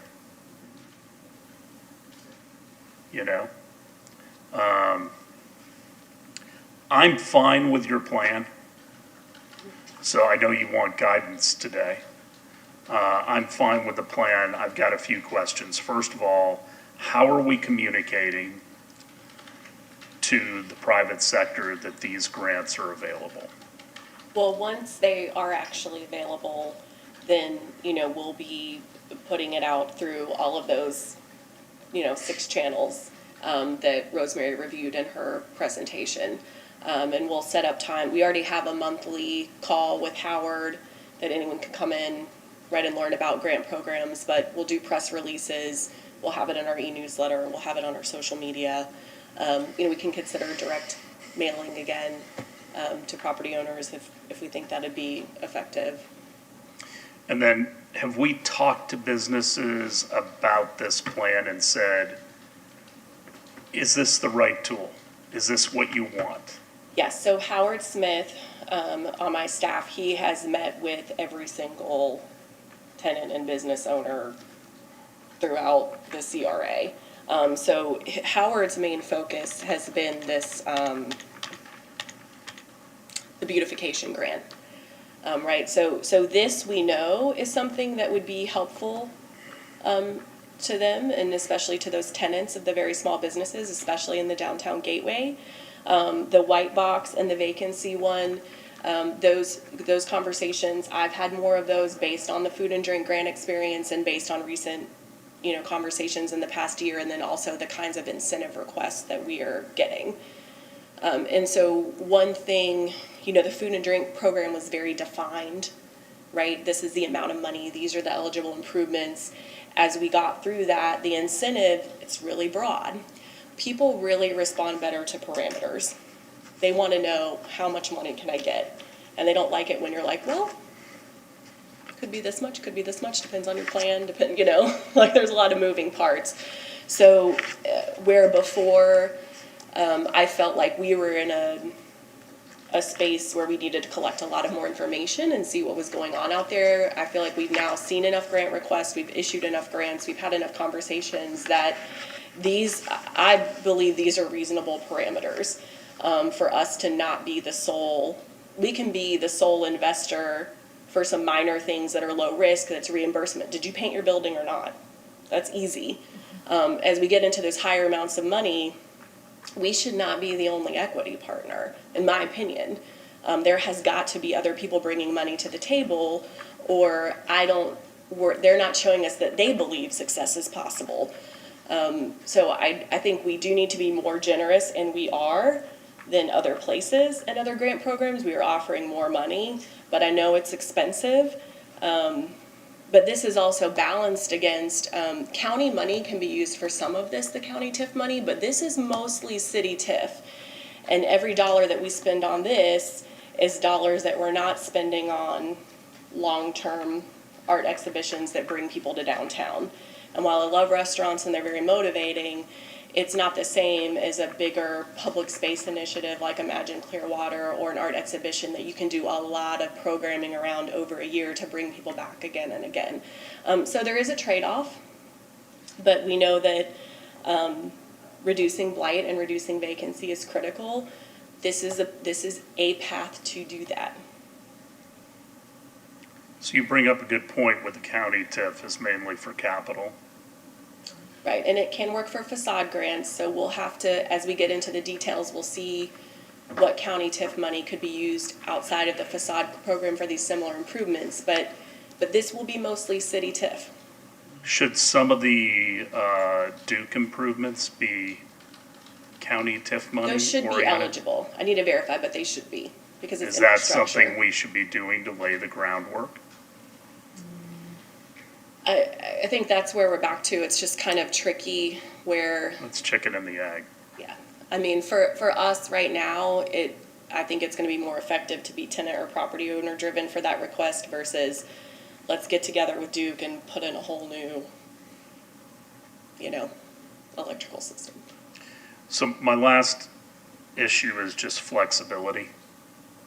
I'm fine with your current plan, and this is for a year, basically, right? Right now, we're talking, well, we could cap it out at a year. We could say this is a rolling program, subject to whatever funding's approved in a given budget year. But let's say it's a year. So 6 months down the road, we find out that one program is being accepted more than another. Mm-hmm. We're prepared to move money from one bucket to another, I hope. Yes, which you would have to approve. I understand, but I kind of want to recheck either on a quarterly or semi-annual basis so that if, the private sector is in fact embracing one type of use, that we move the money over to that area. Mm-hmm. So any other, Councilmember Hamilton?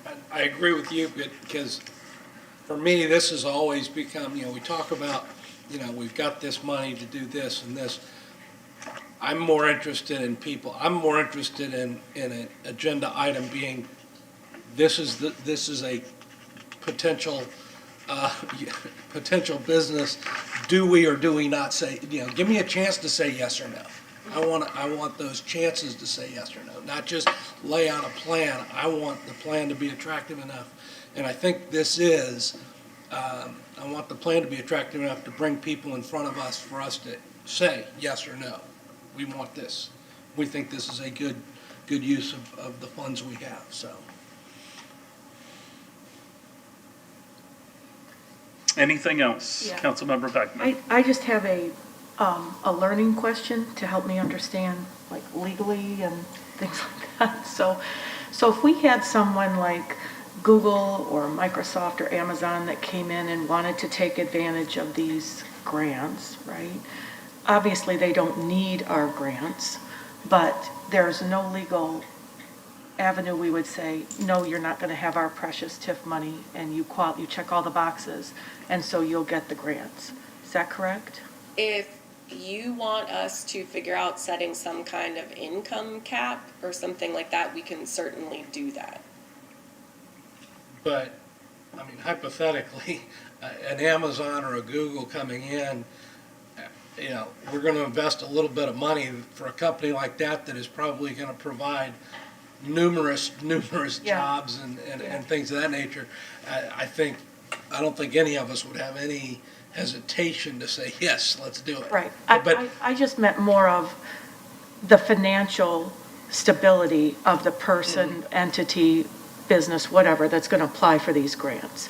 And so that's just my, because like when you qualify for a mortgage, you've got to show your income and your assets and all that stuff.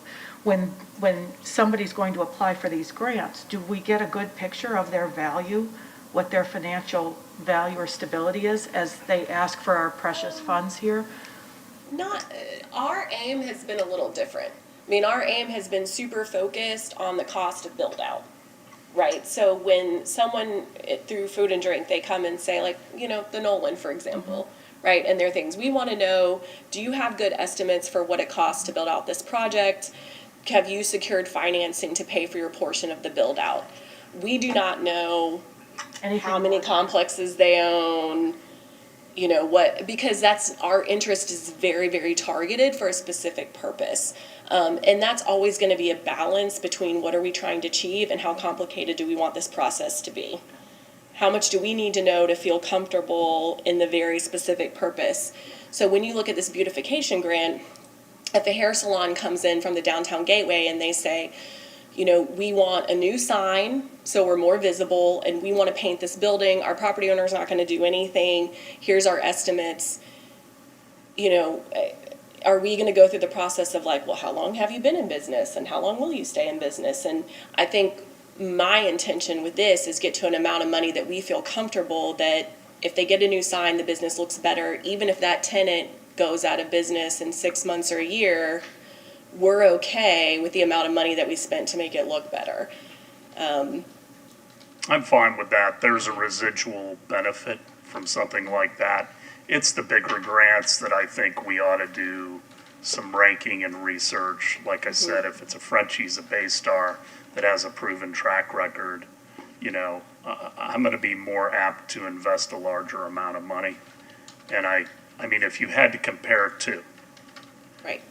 You've got to start up somebody who's never been, for instance, in the restaurant business versus somebody who has, the financial wherewithal, a track record, a following. I'm going to lean towards that because I think we're going to get a better return on our investment. So is everyone comfortable with the current program as it stands for the time being with a recheck? yes. Okay.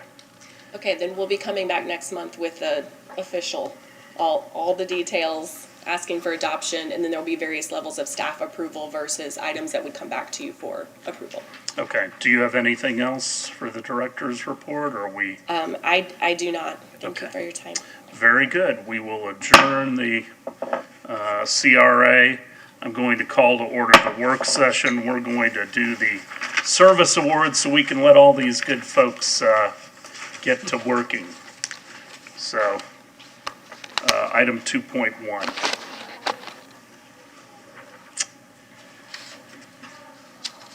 So first, if I could have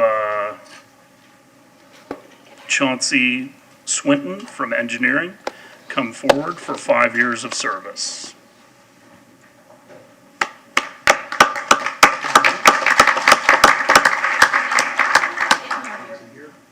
Mr. Swinton, are you in the house?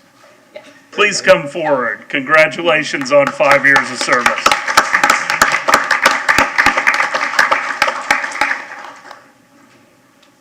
Thank you. Next, for 20 years of service from Clearwater Gas, Tony Maginus.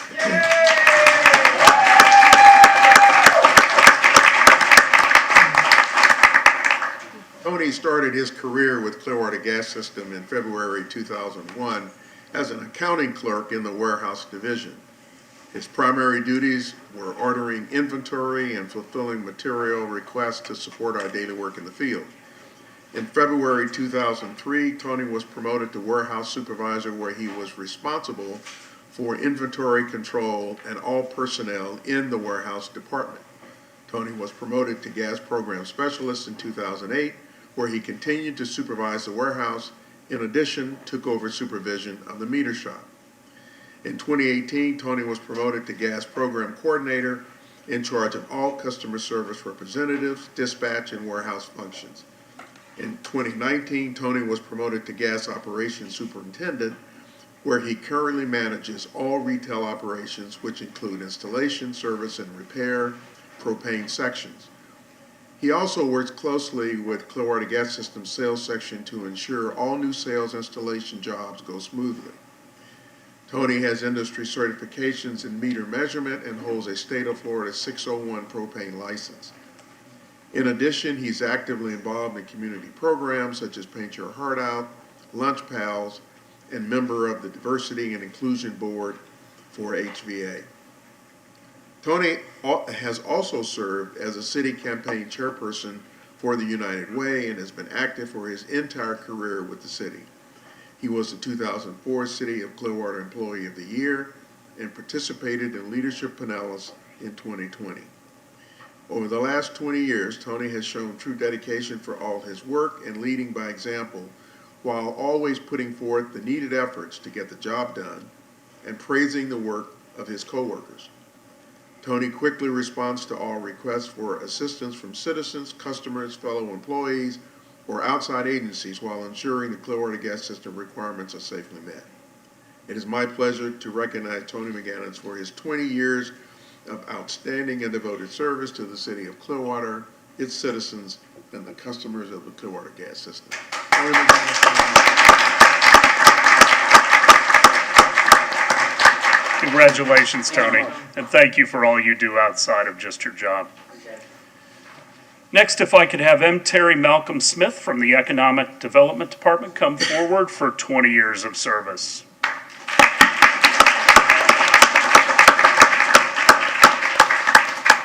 Terry Malcolm Smith joined the city of Clearwater on February 20th, 2001 as a housing coordinator in what was then known as the Housing Department. Terry was responsible for timely processing of all aspects of the city's affordable housing loan applications, including initial intake, verification of employment and assets, ordering and review of supporting documents, and loan closings. Terry also serviced the department's loan portfolio, tracked SHIP, home, and CDBG funds, and provided technical assistance to the CDBG subrecipients grantees. Over the past 20 years, Terry has received numerous letters, cards, and emails from happy clients served by the city's affordable housing programs. Whether the loan is for a new construction, rehabilitation of an existing home, or to help a new home buyer with down payment assistance, Terry always provides exceptional customer service and expert guidance through what can often be a daunting process. She is patient, kind, clear, and forthright. For many years, Terry has served on the Paint Your Heart Out Clearwater Committee, devoting her time and talents to reviewing applications from those who need but cannot afford a fresh coat of paint. She also plans the event's after party, often held in Coachman Park. Additional city-related volunteer efforts have included United Way Day of Caring, Habitat for Humanity Build projects, Diversity Leadership Council, and numerous others. Today, Terry serves as Senior Housing Coordinator and SHIP Program Administrator. She is the Housing Division's subject matter expert on SHIP funding, loan underwriting, and servicing, and is a licensed loan originator. Her deep knowledge of both federal and state funding sources, long history within the department, and relationships with bankers, title companies, realtors, nonprofit organizations, and peers throughout the region and state make her an invaluable asset to the city and the Economic Development and Housing Department. Congratulations, Terry, for 20 years of exemplary service.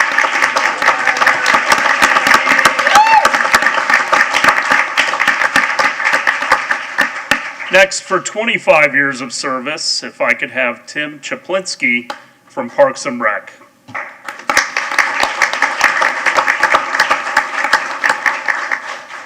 Tim began his career with the City of Clearwater on February 26, 1996, as a custodial worker for the Parks and Recreation Department. He then became a Park Service Technician 1 in October 1999 and promoted to a Park Service Technician 2 in February 2001. Tim was again promoted in 2005 to what is now known as the Lead Parks Service Technician. You have been such a significant part of the team, and Parks couldn't imagine the workplace without you.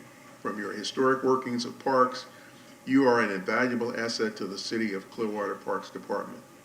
With a strong knowledge of arboriculture and horticulture, you help assist employees in the right direction when the goal of the best level of service for the Parks Department and the City of Clearwater. Having a can-do attitude and taking problems and turning them into challenges with a positive outcome are your trademark. Your experience has filtered through this department and has made a wonderful impact on the Parks Department. Congratulations on your 25-year service anniversary award. Thank you. Congratulations, Tim. Second generation, right? All right. For 30 years of service, Greg Clamo from Engineering.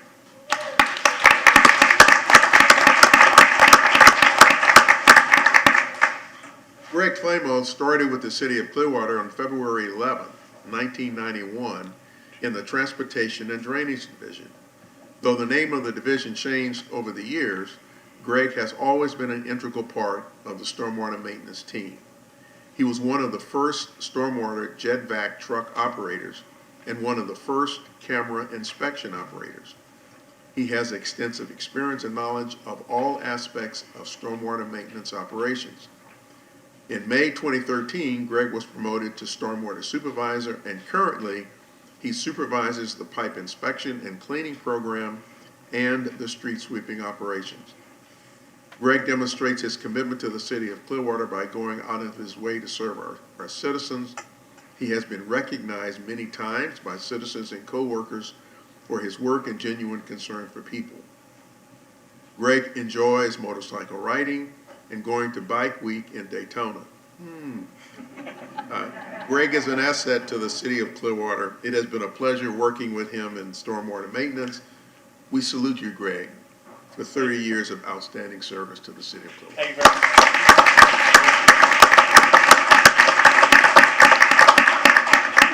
Next, we have our Employee of the Month Award for January 2021. Tom, I'm going to call you forward because I'm going to butcher your last name. So you're going to have to help me with it, from General Services. YQ. Okay. I'll get it next time. It's not the way it's spelled. It's not the way it's spelled. In the words of our Parks and Recreation Department, Tom Wycue has consistently provided outstanding customer service to our department and opened up productive lines of communication and collaboration that has been missing in the past. For the most part, Parks and Recreation and Building and Maintenance are on opposite sides of a coin.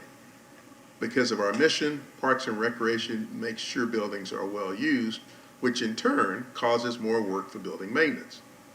Instead of seeing his relationship as adversarial, Tom has gone out of his way to cooperate with us and continues to look for ways to improve and maintain the professional appearance of the centers. Tom is always receptive to ideas and willing to be a part of the solution. Recently, staff had requested replacement of worn flooring. Tom not only came up with solutions for the floor, but he also worked with us to replace countertops and fixtures. With the new safety concerns related to the pandemic, staff was fearful of coming back and interacting with the public. Tom was quick to provide professional protective shields for all the front desk reception areas in each of the centers. These are just a few examples of Tom's positive interactions with our staff. Tom's leadership and dedication to excellence and customer satisfaction are why we would like to nominate him for Employee of the Month. Thank you, Tom, for your dedicated service to our city. Tom YQ, General Services Department, January 2021, Employee of the Month. Thank you.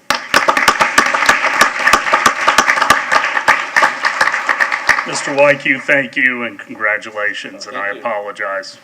Thank you. If I could have the bi-monthly team award for January, February 2021. This is the COVID Financial Response Team. If I could have Audra Ajay, Brenda Douglas, Iron Gomez, Kara Grandy, Nicole Groh, Phil Kilpatrick, Terry Malcolm Smith, Gabe Para, Stephen Scalise, Eversole, April Eversole, Michelle Quincy, and John Anderson. All right, Come I think that forward. was Stephanie Scalise, Mayor. I'm sorry.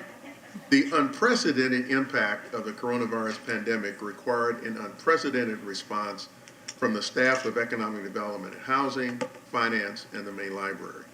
In May, Council authorized the use of general fund reserves to provide financial relief to some of the city's hardest hit businesses. The Economic Development Division mobilized to create the Back to Business program, reviewing nearly 1,100 applications and processing grant funding total approximately $1.38 million. In August, the Housing Division began processing applications for the city's rent, mortgage, and utility assistance program. Given the complexities of the funding regulations, housing staff quickly realized the enormous undertaking would require additional support. With the main library closed temporarily from mid-October to mid-December, 5 library employees were able to team up with the Economic Development and Housing Department to distribute federal relief money on behalf of residents for Clearwater's hardest hit families before the December 30 deadline. The team was so successful in managing the effort, over 1,700 applications were processed in record time, and the city was able to request an additional $400,000 in the closing weeks of the program to assist even more in need.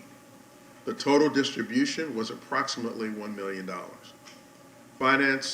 Finance's accounts payable team responded by establishing hundreds of new payees and expedited the processing of thousands of checks, often delivering them directly to the downtown post office to ensure the speediest delivery to recipients. Congratulations to the COVID Financial Response Team for exemplary performance, dedication, and ability to deliver exceptional customer service during one of the most difficult periods of time for some of the city's hardest hit small businesses and families. Thank you for your tireless efforts. COVID Financial Response Team, January, February 2021, bi-monthly team winners.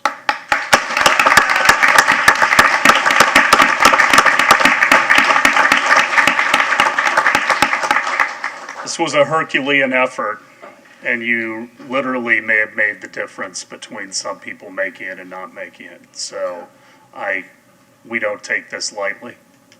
Thank you very much. I know it wasn't all in your lane of what you do on a daily basis, but you stepped up and hit a grand slam. So thank you, and God bless you all. All right, with that, we will recess the work session and call to order the pension trustees. I would ask if there are any amendments to the minutes of December 14th, 2020.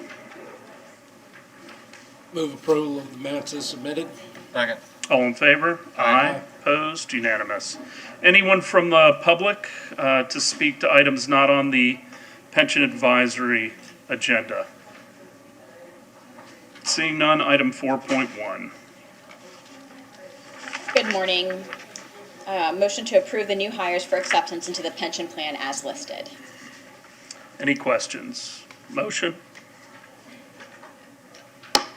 I move to approve the new hires for acceptance into the pension plan as listed. Second. All in favor? Aye. Opposed? Unanimous. 4.2. Good morning again. Request to approve the following employees to vest their pension plan as provided by section 2.419. Any questions? Move approval of agenda item 4.2. Second. All in favor? Aye. I want to thank Kathy for her service, and now I know she's helping other police officers and their families, so I want to wish her the best. 4.3. Request to approve the following request of employees for a regular pension as provided by sections 2.416 and 2.424 of the employee's pension plan. Any questions? Motion? Motion to approve item 4.3. Second? All in favor? Aye. Opposed? Unanimous.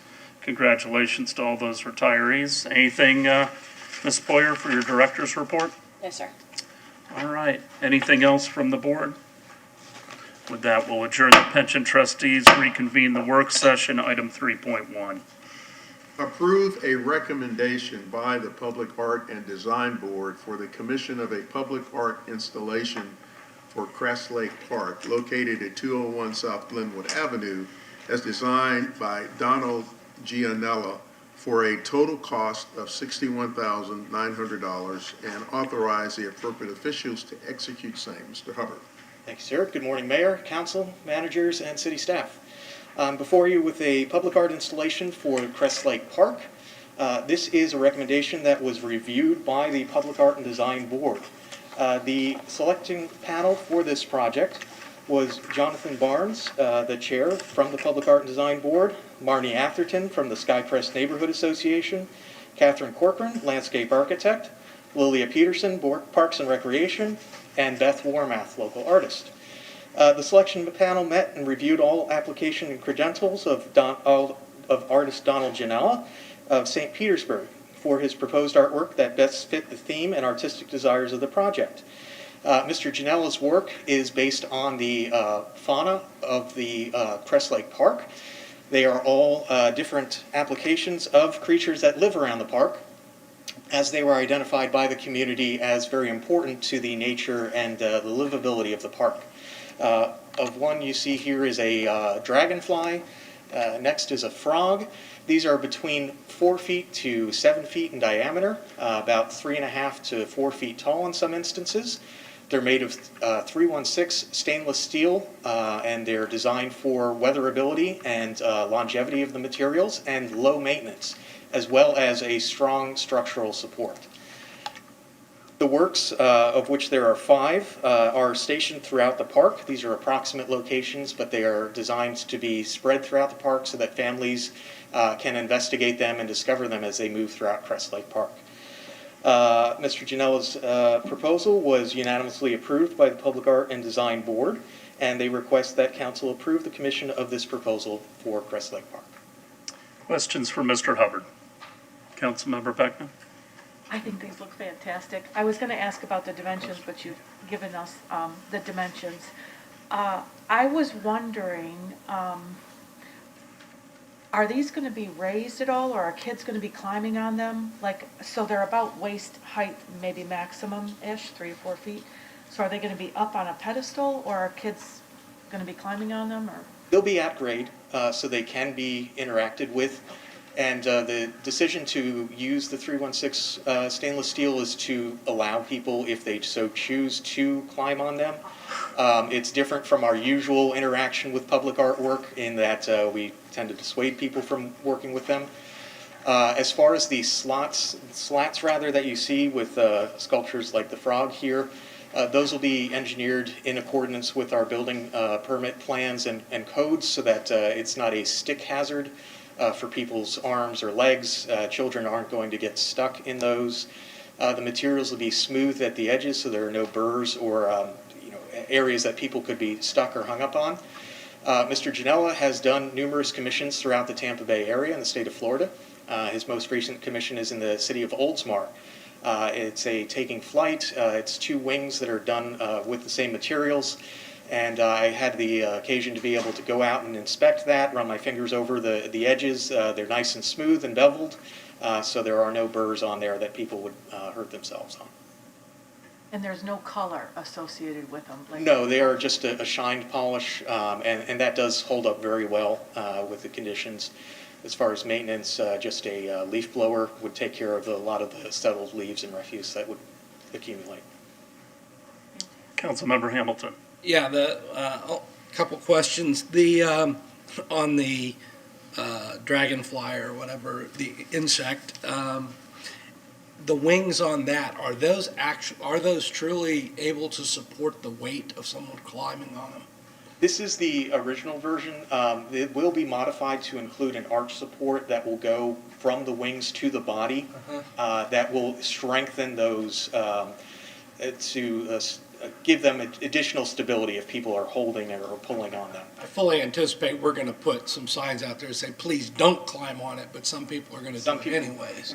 But, and the other is, as far as the monetary part of it, by code, or by our own art ordinance for a public project, what is the total art budget for this, that money from this project, is this spending all of it, or is this this is spending a portion of it and the rest of it is going into the pot for other public art projects? This will be for all of this project. It'll be the 5 different sculptures around through the park. So the total budget of $62,000 will be taken up by this project. Okay. Which is our 1% rule 1%, for our own right. projects. Councilmember Bunker? I appreciate you talking about the safety concerns, because I looked at that frog and I thought, boy, that could be a deadly frog with some pointy spots here, so I'm happy that that's going to be nice and secure for the kids. The only other thing I'd say is, when we did Beach Walk and the compass was out there, stainless steel can be very hot if it's in the sun. That may be one of the other disclaimers. It was an issue out there. I know that all of Crest Lake is much more, shaded because of the trees, but I don't know around each of these individual sculptures, so. These can be cited. We'll maximize Just one more. shade. Yes. One more safety issue. Yes, sir. Okay. Any other questions on that consent? Yes. All right, the next item's probably going to take a few minutes, and we're at 2 hours. So let's take a 10-minute recess, and we'll come back.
outstanding.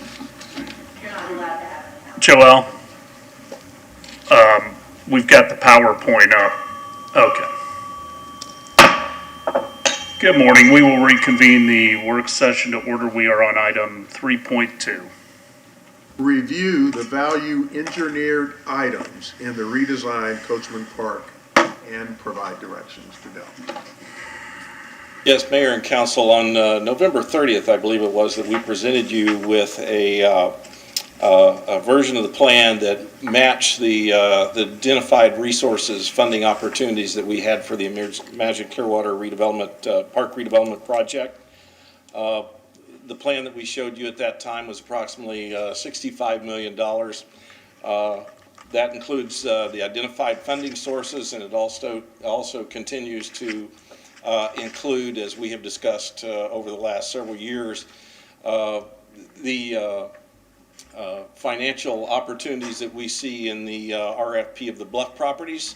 And as you're aware, those Bluff properties and the request for proposals has gone out in January. So with that, we've often talked about closing any final gaps with tourism development dollars or other sources of funds that may come our way. With regard to the discussion about the value engineering items, we, on November 30th, indicated to you that we would come back in 60 to 90 days or thereabouts and discuss the status of those. And so that's what we're here to do today.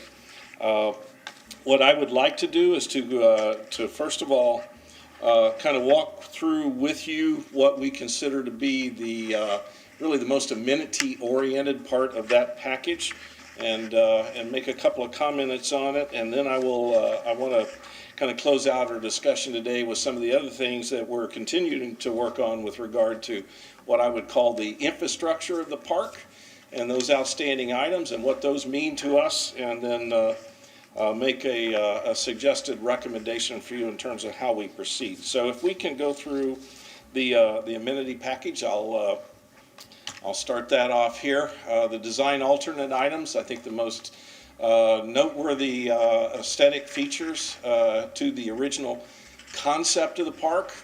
And I want to take just a moment to emphasize to you that it was an original concept of the park, which you all approved on February 21st of 2017, I believe.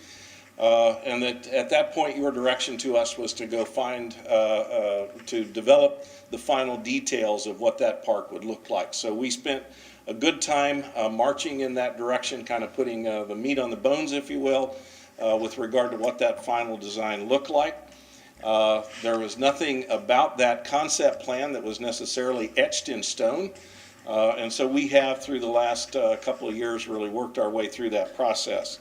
So some of the things that we had originally shown in there was, for example, the interactive water feature, the playground, shade structures, the Gateway Plaza design, various plantings in the park, Gateway water stairs, I skipped over, my apologies, and then lastly the intercoastal water stairs. So one of the things is a little bit of a caveat to these estimates, the illustrations that are provided, because they were conceptual in the beginning, and the actual final design of any design alternative may vary from what was shown either in the concept drawing or here in some cases. The illustrations of what is included in the current design scope are also subject to change, but can be assumed to be accurate as of January 2021. It's the most recent data that we have. Listed construction cost savings are for reference only, subject to future market fluctuations. We're still in the process of buying and acquiring a lot of the components that will ultimately go into the park. And the design and permitting fees for adding alternates back into the project scope are not listed here, as they are not known. So if we go to make further amendments to add back items, then I think, as you're aware, we could expect to have some cost associated with doing that. Interactive water feature we have, and always from the beginning, and continue to retain a interactive water feature. I think the original concept of this, again, not final design, was 112 fountain jets and some bamboo trees, landscape in this area. You can see some of the artwork that's in the upper left-hand corner that was in there through value engineering of design. We currently are at just under 60 or 56 fountain jets, saving anywhere from $180 to over $250,000. The playground equipment, there are some additional design pieces that were included originally. We have cut back on the initial installation of some of those pieces. I would point out this is probably an area that next year or 2 or 3 or 4 or 5 years, if we want to continue to develop the playground, there's nothing here that would keep us from continuing to add to the playground at a later time. This cost savings was estimated at $676,000. Various shade structures. I think the key here is that in the kind of the original concept, we were looking at incorporating more original design, almost a kind of an artistic approach to some of the shade structures in order to save some dollars along the way.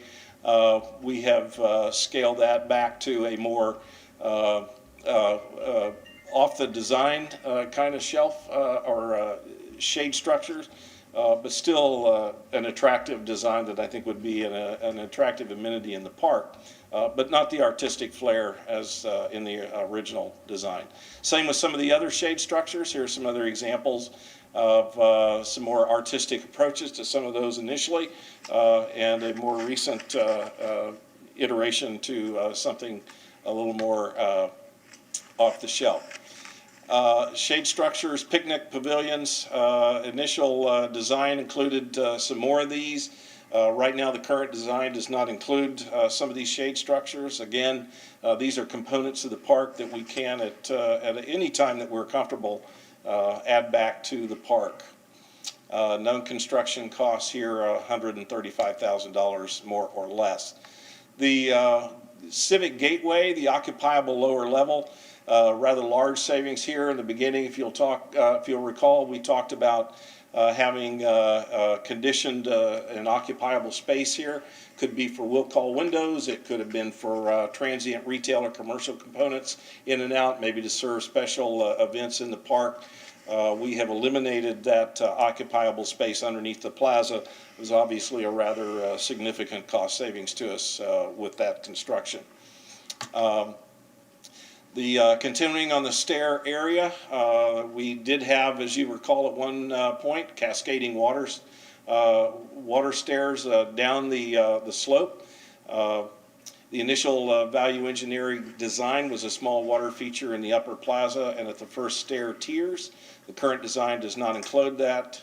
Known construction cost savings here varies anywhere from $680,000 to $852,000 for full replacement of that amenity. Park plantings and gardens. The initial design was larger sizes, greater quantities, in order to move the park towards the compatibility with our established resources. We reduced some of the sizes and quantities of these. The known construction cost savings, approximately $360,000 overall. The garden specifically, a little over $30,000. Again, these are amenities that we can, at any time that we choose, come in and add more landscaping to this area if we desire. This one is a little bit different. I want to point out here that some of those prior list of amenities that we started through are really probably much more easy to implement at this point in time because of the design and that sort of thing maybe is more available to us at this point. When we were looking at the VE items to cut back on, the intercoastal water stairs is an area that we did not complete full design. So if it's a matter that we choose to go back and add the water steps, we will have to go back and expend some dollars to complete the actual design and the permittability of these stairs. This is something that would take the permitting time, as I understand it, could be rather lengthy. So This one, as compared to the other items that we just talked about, has a little longer path or road to completion than the other items that we discussed. And as you can see from a cost standpoint, it is a rather costly expenditure if you choose to do that. The last thing that I want to end with here, and then to make a kind of a recommendation for you as a starting point, would be if you happen to note over the weekend, these add up to somewhere between $6.5 and $7 million. Well, there were several other $1 million that we were trying to close the gap on that are still calculated into our overall park project cost, but yet are nonetheless still in the process of being designed and determined. And let me go through some of those with you to kind of give you a perspective of what staff continues to deal with. And this occurs, I am told, by engineering folks on a virtual daily basis coming from about every direction. And this is not a bad thing. That's not a criticism. That is a reality of a park project like this. One is very obvious, the AV package and band shell for the band shell. Exactly what is the extent of audiovisual equipment that we're going to embed on a permanent basis in the band shell in the music venue. I think we're kind of aware that when we hire big shows, they'll bring in semi-trailer trucks of their own equipment, setting up sound and lights and do that sort of thing. But for the extent to which we plan to manage and host our own events at the park, what exactly do we want that infrastructure to look like for us? Very, very expensive item, and I think some of the earlier estimates I saw at that were in the range of $4 million if I remember correctly, and engineering can correct me if I'm wrong. Seating for the band shell, there's a pretty obvious thing. We've not determined on the exact size or type of the seating. That's important. If you'll remember a few years ago, we spent hours over measuring inches between seat backs. That's an important item, and it's not a cheap item. At one point, some of the earlier estimates were upwards of $1.5 million or $2 million for seats. I think, we talked about for a while, somebody said, well, that figures out to $500 a seat. Yes, it did, and we don't necessarily believe that we're going to spend that much on seats, but that's key infrastructure that still is in play that we have to determine. Security cameras, associated installation materials for that. Stormwater pipe materials is coming up on in terms of longevity and that sort of thing, and what kind of material we use. Utilities to be provided to vendors. We're working through gas, fiber optics, water and electric is already planned for these areas, but there's still some details there that need to be worked out. Standardized tents for vendors. That's something that's come up. I think, our Parks Department is thinking very far ahead in terms of their operation of this facility and what kind of facilities they want to have to conduct events. So those are items that are on the table and being worked out. Hurricane doors and windows, things that we wouldn't necessarily think about, but how we build out this space, those costs vary greatly. Building facade treatments, we have design guidelines downtown. We're incorporating these requirements into our new facilities, so we're in the process of evaluating those from an architectural standpoint. Building parking logistics during and after construction continues to be important areas that we're working through. We've got marinas and other folks to continue to accommodate during construction. We may have to build some temporary sidewalks or access ways, or maybe even possibly some parking areas to make sure that our marina folks and our boaters are accommodated during this construction. There's some outstanding costs that are indeterminable at this point with regard to that. Security card reader, access to buildings. How are we going to manage these buildings from a technology standpoint? We're still working through those issues. Encountering subterranean historic structures during construction. This one surprised me. As you're aware, Duke is out there doing some work, and our engineering department has been hearing from people that they're going down there and they're finding things that we didn't know was underground, even to this day. Structures that date back just decades and decades. So, and my point mainly about that is that you work through these issues during construction you don't always are able to anticipate them. EV charging stations. At this point, we have directed, I believe, to install infrastructure for EV charging stations in these areas. It's yet to be determined generally exactly what kind of systems we want to put in place in every area, but we certainly want to account for that infrastructure, and we're still kind of working through the what that's going to look like. The venue will require some combination of permanent and temporary fencing. The final design location of that fencing around the venue has not been determined.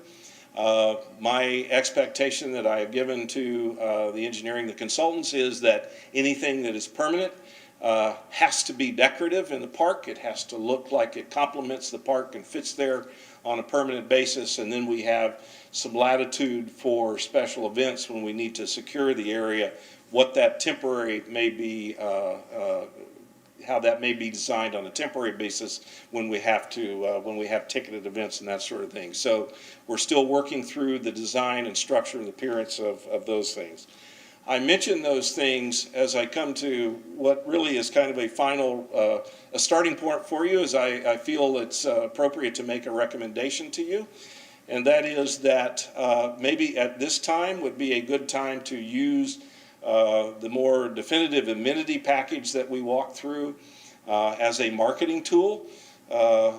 Components that we can go to our corporate partners or community, or that we may find additional resources for through whatever means, whether it could be federal support coming out of a COVID environment, or TDC dollars, or we have particularly successful efforts with our RFP. Rather than right now incorporating those things into the park. And I would just reiterate that most of those things could be added relatively easily in the future. The one exception to that would be, I think, that we've got some original work that would have to be done with the steps down to the water. So that would be the one that would probably be the farthest out of reach in any of those things if we do happen to find available resources. And so for that reason, I would suggest that right now, trying to limit our costs until we can determine definitively what they're going to end up being as we work through those final list of 13 items that I talked to you about that are really more infrastructure, not amenity, and that we hold off on amenity or maybe approach our corporate community and partners if they would like to step up and maybe help us include those things on day one. Otherwise, some of those things can be future capital projects. But with that, I'll conclude my remarks and answer any questions that you may have. Questions for Mr. Dahl? Vice Mayor. You know, the steps down to the water I thought was a great idea. I've been to San Francisco and I really like their steps on the water. However, thinking about our particular situation, I mean, we got steps to the water in front of a bunch of docks. I mean, you're not looking out over you don't have an expanse over the water that you could sit down. So I'm kind of, that one there I'm fine with leaving out. But, we do have an art component in this, and I figure that's going to be about $650,000. Is there something we can put toward these shade? I mean, a lot of the stuff we're eliminating looks to me like art components. They were shade structures, but yes, they were contemplated as an original fabrication, which makes them very, very expensive. I mean, they're lovely, and that included some of the shade structures up on the Grand Plaza. But they were very expensive as original art structures. The park itself still retains, and maybe Chris can correct me on the number, but it's a good number of individual locations for art pieces. Okay. So without regard to that amenity package that I just, we walked through, there are a number of locations identified in the park for future art components per our corporate objectives, if you will, for the park. Okay. So aside from those amenity packages. Chris, anything to add to that? I would just say Christopher Hubbard, Cultural Affairs Coordinator.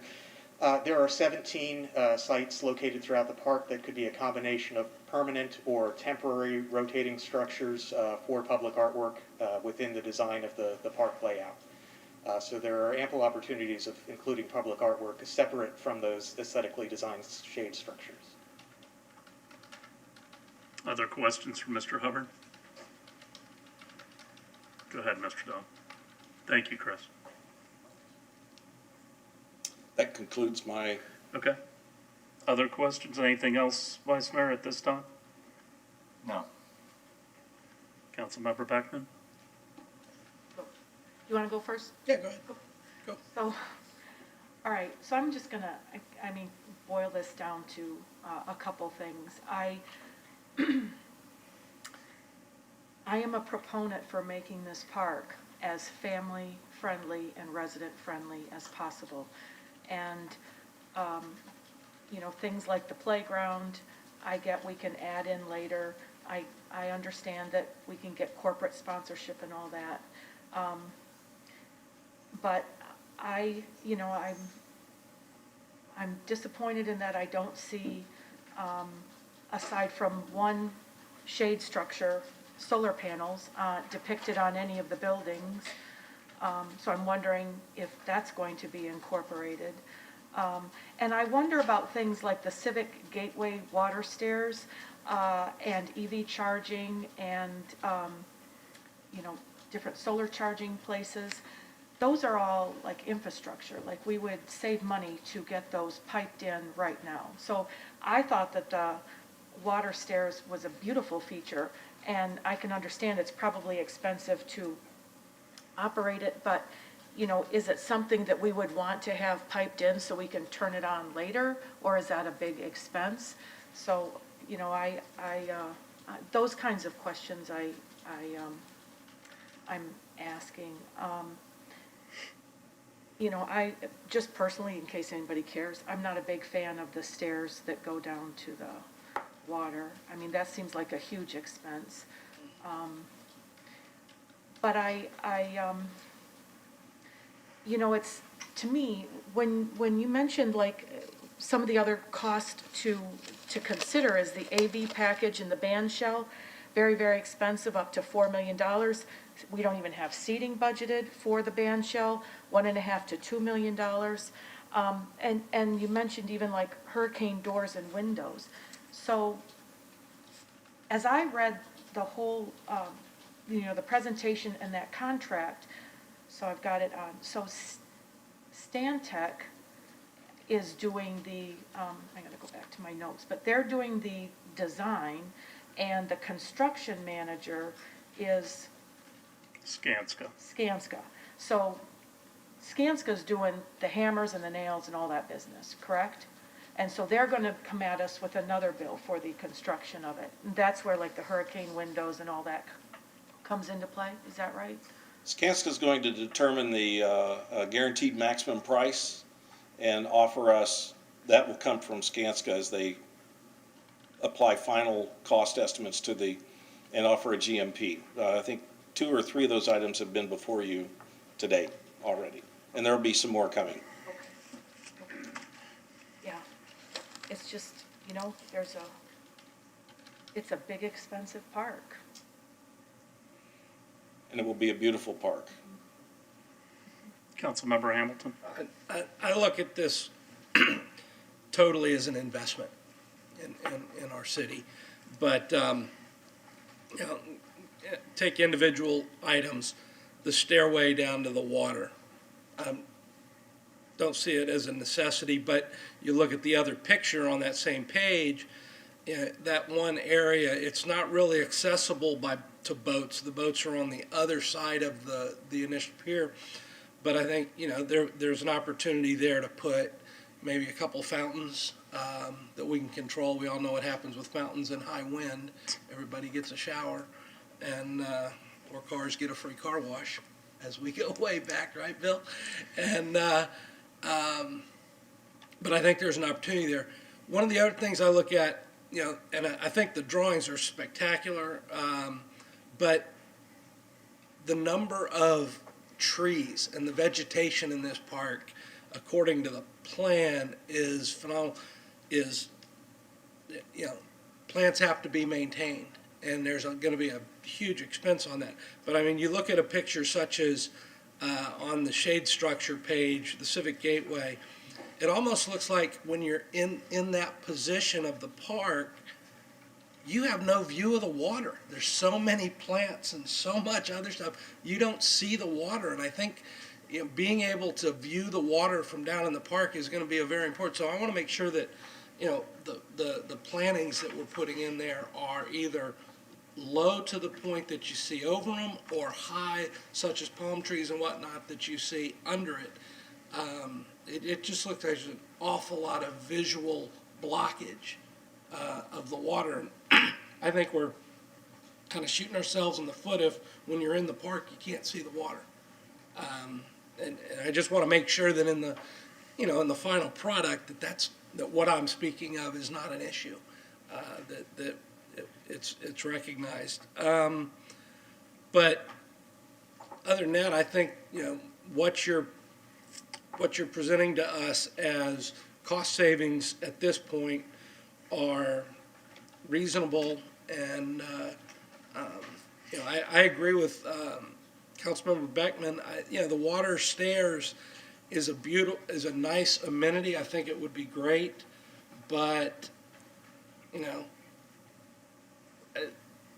maybe we can look at putting the infrastructure in place where at some future date, all we got to do is plug into it to create that amenity. So, but it all comes down to dollars, and I'd be interested to hear the number. So. Well, that's one of those things that's it's easier to envision than it is to implement from a practicality standpoint. I think the original concept showed it stairs down into the water. What we found that was a very challenging effort to try to permit. And there's seagrasses and there's other things around there that limit us. And so at some early point, the concept changed. I'm talking the stairs next to the Civic Gateway. Civic Gateway. The water feature next to the steps, incorporated with the steps at the gateway area. Yeah, my impression from the consultant was that that one may not be as challenging to implement if we chose, or we found a partner who wanted to sponsor that. My recollection was that the pump sizes wouldn't alter that much, the way that it was managed. So that's something that if we find a willing partner that we might be able to do without too much challenge. Councilmember Bunker? Yeah, as far as those water stairs go, I really like the full length of it, rather than just the very top. For the difference in price, if we decided to do it, I just as soon have the entire water stairs all the way down, because it seems like a lovely feature. Mr. Dahl, I see a lot of the shade structures. Have we done a photometric study out there? Because some of the biggest shade structures are in the southern end of the park, blocked by the bridge. Once you get to a certain hour, the bridge acts as a huge shade structure. I would assume that they've done a study, have they not? I'm not aware that they have done a study on shade structures relative to their impact by the bridge. I can check and see. Does Tim? No. I mean, if you build a house and you have flexibility and you're going to put a pool somewhere, you do a study to see where the sun is at different times of the year and at different times of the day. I just look at the bridge is enormous, right? Yes. And under that bridge, there is tremendous shade that results from the bridge. So, I see a bunch of the shade structures. It looks like it's going to be affected by the bridge unless you're down there probably before noon. Afternoon, a lot of those areas are going to be shaded. So I wonder if we have the shade structures in the right places, this is really an aside, but I think it's something that ought to be looked at, because there's a lot of places throughout the rest of the park that are going to be in full sun from morning till night, and they may not have the shade structures. So, as we always say, fish where the fish are, and shade where the sun is would be my caveat to that. So the other thing I wanted to say was, you know, I dearly miss my father, but one of his statements that he always used was, quality remains long after the price is forgotten. And he always said that with big purchases to me when I was a kid. And this is a project that we are going to live with for hopefully generations.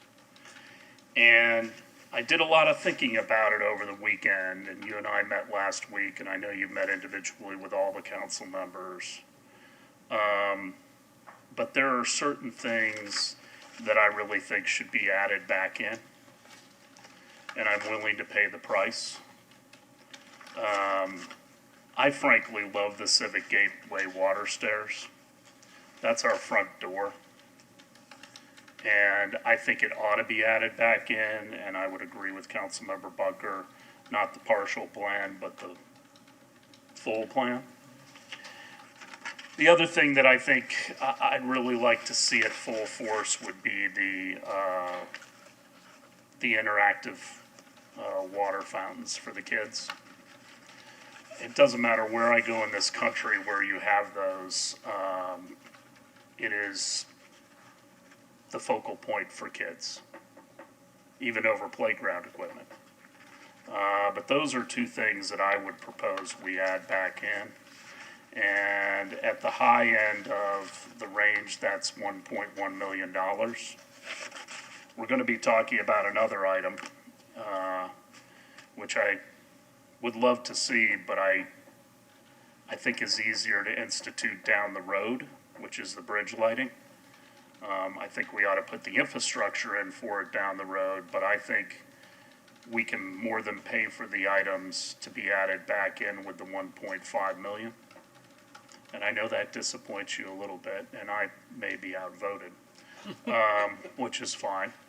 And maybe if there's federal money that comes down from this latest stimulus bill, we'll rethink some things. We've been very blessed in this city not to be impacted as badly as we could have been by COVID. And there's still not clarity down the road, but I'd really like to add those two things in. The other question I had for you is, this is a lot of real estate, and this might be, is the chief still here? Are we having cameras in the park? Because Yes. I want to have some security cameras so that we can more easily monitor this. That was in my list of 13 things that we are continuing to work through, is Okay. the level and extent of cameras and things in the park. And I don't want 1984, but at the same time, I think the cameras are a deterrent. And I will say, one of my concerns is, I know it's an issue, and God love them, but sometimes the behavior of the homeless can really turn families off from coming to an area. And I think the cameras can be a deterrent to that. And so that's another important component to me. Plus, I think it can reduce our actual costs of direct monitoring to have the ability to monitor the park, you know, from a distance. Those are So- currently big unknowns in terms of the costs that we're working through on what I would call those infrastructure items, so. But the stairs on the down to the table. water, I think that's an easy one to ace. I'm not crazy about all the shade structures. Certainly the custom builds were significantly more attractive, but I think a bad use of our resources. So I'd rather use something that's been done before and is less expensive and really put the resources where you want them. So I would hope that we could get support on Thursday to add all of the interactive fountain jets back and the gateway water feature. At least that's my hope. Councilmember Beckman, you had something to add? I do. Just to stay on that topic about the water stairs, the gateway water stairs is, seems like those who have spoken are okay with that. Just a couple of comments about the splash pad water feature. If I had my druthers, we'd have an expanded playground as well as the water feature. The only thing I think about with the splash pad with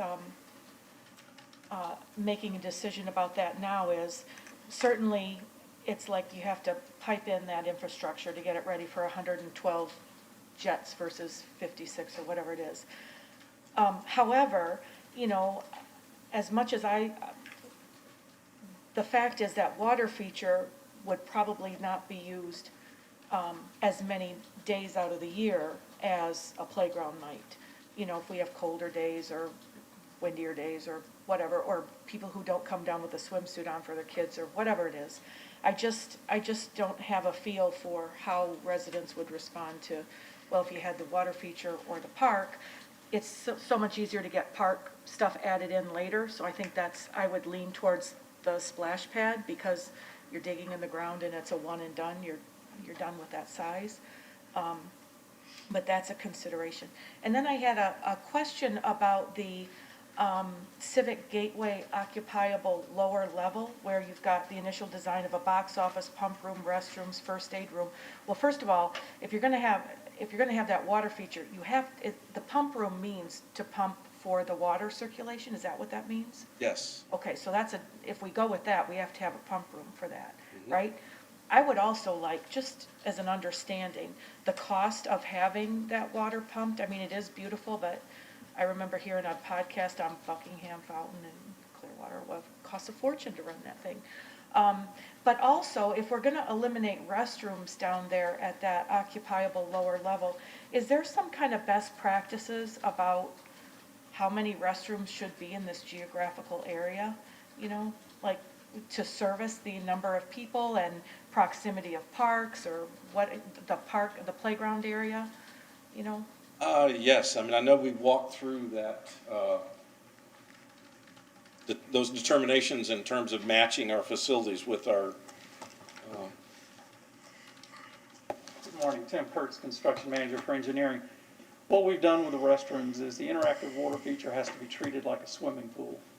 So basically, we have 3 separate restrooms there, family-friendly restrooms. We had 2 at the gateway feature just because if there was a will call there where the band shell originally was, it made sense to have some restroom facility close by. Now that that's moved further to the north, we now have an event restroom, 2 event restrooms, one's separate and one's part of the band shell. So from a park that currently has no restrooms, we're going to have the remote restroom could be open separate from any other restroom if you had a big event going on in the park. Quite frankly, you could open up all the restrooms if you needed to. And the interactive water feature restroom could be open for the playground and the interactive water feature. So in any case, I think we have restrooms now when we had none before. And part of that was to get rid of the portalettes during events. But we did not do a study for the square footage of the park and what was required. We've kind of gotten away from restrooms in the park. In the past we did. Now they're putting them back in Crest Lake. Now we're coming in with them here. So it is an added long-term expense for the city as well. So we're working with Parks and Rec as well as special events to make sure we're providing what's needed. Expense and issues that go along with them. Absolutely. So, Vice Mayor and then Councilmember Hamilton. Yeah, Michael, you were mentioning the seating, and we did have a discussion a year or so ago about I guess we were trying to determine the size of the roof based on the size of the chair. If we were covering 4,000 chairs, how big the roof would have to be. And that's when we came up, at least with the $500 a chair. I'm like, wow. It's not really what I had in mind, because the chairs we have now when we're having an event at Coachman Park are these like little $5 chairs, and like we can meet somewhere in the middle, you know. I'm thinking even if it was, I'm sure there would have to be a foldable chair because we're gonna be taking this down and putting it back up. So this leads me to my question to you. If we're taking the Civic Gateway occupiable lower level, which I didn't even know had restrooms in it before, I always thought that that was gonna be an area where we could stack the chairs for the event. I mean, unless we're thinking we're gonna take them off-site and then bring them on every time we set them up. Have you thought about that? You have another idea where we're gonna put those chairs?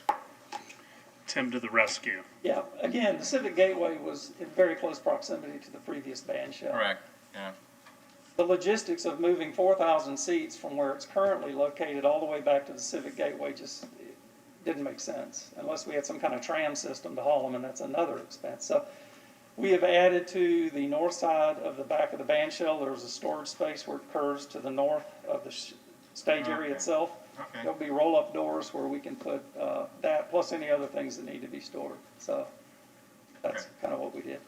Well, you've thought of it, that's good. We're trying. But are these gonna be packs of seats? Well, we're hoping, In other words, they're not one at a time. Yeah, you're not gonna be doing carrying four one at a time. Our goal was to have some kind of dolly system where you would stack them in. And again, I think we could go, as you suggest, not necessarily with a $500 chair. There's certainly other options. And then that could be something perhaps if it was a demand in the future, the Conservancy could, or patrons could step forward and offer to pay for more elaborate chairs. But again, they may be larger and take up more space, but we would deal with that at that time. Mahaffey, Straws, Ruth Eckerd Hall all sell seats with people's names on the back. Yep. Councilmember Hamilton? Yeah, I say splash pad, it's easier than saying interactive water feature. But the splash pad, you know, our choice is not 112 jets versus 56, really. I mean, if 80 is the right number, you know, we can go with 80. You know, we can make it correct. I mean, we're not locked into those two numbers, right? It was never a number etched in stone. Okay. And, you know, I just, you know, I want to right size it, not, I don't want to, I don't want to diminish it. I want it to be the right size. Obviously, in cold weather, we're probably not even going to be running the pumps. But that is, I have no problem, and I in agreeing with the mayor. You know, this is an important feature, and I think the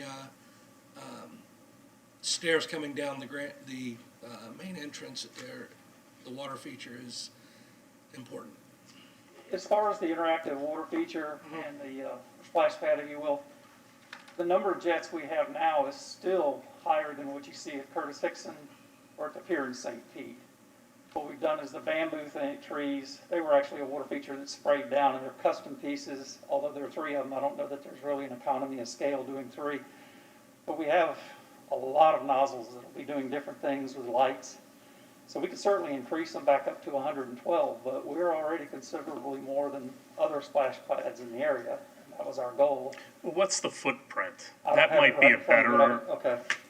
you know, rather than the number of jets, I'm more familiar with the size I don't know that the of, size changed so much. It was just the intensity of what was going on and the interactivity of different nozzles in the same area. It just gets more complex, quite frankly. There's just different pumps. Some of them will be, you know, like if you've seen at Disney, how you'll have a drop of water shoot across and come down, and others are misting out. right. So there's just different features. Tim, can you contrast that with St. Petersburg? Well, St. Petersburg, if you've been there, they have the same exact thing we're doing. It's just ours is a little larger scale. So I think, not that we're trying to outcompete anybody, but I mean, No. what we're providing for the space that we have, we thought was adequate. We can certainly look at it, and I can get back to you with square footage. That's why I guess dimensions are, Okay. I mean, I'm comparing to Millennial Park. Sure. Savannah has a very nice area, you know, they do in LA that I've seen. it's more or less the size, maybe, not the nozzles, but that it's got critical mass. Understand? It's not an afterthought. Correct. Do you have anything else? Nope, I'm just glad you like both of the water features, because I agree with you that both are good to have. You have anything else? No. Anything else? Yeah. Councilmember Beckman. So we have, it looks like on the intercoastal water stair slide that we have 6 gas burning torches along the waterway and then one up near the gateway stairs area. So I think that those are about $500,000 or more. I mean, I saw a line item on a previous document about the gas company sponsoring these, and I think they were about $500,000. I don't think there was a number associated with them, but I've counted 6 just by blowing up the, so, you know, that's another, you know, $500,000 that we may want to, you know, spend somewhere else. I know it's, there's an annotation that it's sponsored by the gas company, but we are the gas company, and so, you know, we get to decide what to do with that money there. So it's just another, you know, another item to look at carefully, and yes, it'll look lovely for a few, you know, hours out of the day, but, you know, when we talk about the use of maximum use by visitors versus aesthetics. I had questions about well, first of all, I had a question about, was there a reason why we don't have, other than the one picture about shade structures that looks like some kind of a plant with 2 solar panels, we don't have any solar depicted anywhere in the park on any of the building structure roofs? Is it, you know, like, why not?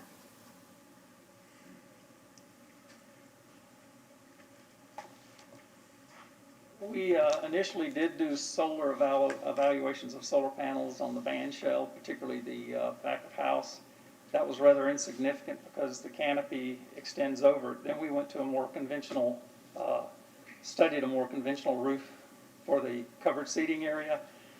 And although we could have gotten solar panels on it, the cost of it went considerably higher, so we went back to a tensile fabric one that we're looking at now. So that location, and basically the size of the interactive restroom and the Dock Masters building being only 1,200 square feet, we're not going to get a lot of solar panel there. And I guess we could look at solar up on the Civic Gateway, but my understanding is basically, Are you saying the ROI is not there? Right. It's just difficult to find it feasible. From a financial standpoint, for the size of roofs and coverages we have, we're not going to gain that much. Okay, but we do gain. I mean, I think, for me, part of my point is, we will always save money. Whether we can cover the full use of the electricity in that building is, sure. See, I thought for like the picnic pavilions, if we did any of those, that's ideal because it could just provide the lighting just for that in nighttime hours. But again, those have been eliminated from the project for the time being. Okay. And then, not to micromanage or anything, but, you know, the beautiful walkway along the water here, you know, we don't have any depiction of benches or shade where people would, I think, would gravitate towards sitting and watching the sun go down. And so that would be an easy add later, but yeah. So it looks like we have a big expensive park, and we'll add in features as we go along and solicit partnerships, right, and sponsorships. And if we're going to solicit partnerships or sponsorships, can we do that today? Can we start like right now? Well, I think any of those amenities that we want to seek partners for, we should be doing that aggressively now, at this time. Unless there are items where you collectively have consensus today, we are going to build you what we brought you on November 30th. So subject to every decision, your discussion on these items matters a great deal. If we do not add them back as a matter of course, then I would certainly suggest that these are very marketable. Most of these features, maybe with the exception of the steps down to the water in the harbor, which could be a permitting issue for us. Most of these other things are completely doable by a partner who is willing and able to, add amenities to the park. Otherwise, it'll be what you have us to go back to and find more resources to add back. I think we need to have a discussion about this if we're ready to pull the trigger on naming. I've had enough experience with this through being on some not-for-profit boards. There's more to it. I mean, I think we need to first of all identify an inventory of what we think has naming potential. I think the next thing you do is you start to figure out what the price tag is for each of those amenities. And then the next question is, is it a permanent naming right or does it have an expiration date? Those are the type of things that are the nuts and bolts of when you name something. And normally when it's a corporate naming right, it has an expiration date, whereas most of the time when it's individuals, it's in perpetuity. And you also have to think about if you eventually rip out something that was paid for by someone, and then how do you honor the gift that they gave? There's just a lot of moving parts. So I think that's something staff ought to think about and maybe talk to some of the really effective not-for-profits that have done this, like a Morton Plant, like a CMA, like a Ruth Eckerd Hall. They have experience doing this. So we have realistic expectations, and we also meet the expectations of the donors. And you also may not, here's another issue. There may be somebody who steps up that you're not sure you want to sponsor something. And how are you going to deal with that? What would be an example of that? The Ku Klux Klan decides they're going to sponsor the water feature. That's a good example. Okay, good. So how do you deal with that? Pam, am I raising some of the issues that could? Yes, sir. Those are excellent points to raise, and we would need a policy that dealt with that, all of those issues. So that's for another day. Do you have the guidance? I don't think you do right now. Well, I think between today or Thursday, we need to know if you are adding back specific items on the amenity package to be incorporated into design review, because those are costs that we have to account for at this point. So, good. So we all need to think about that between now and Thursday. Yes. Okay.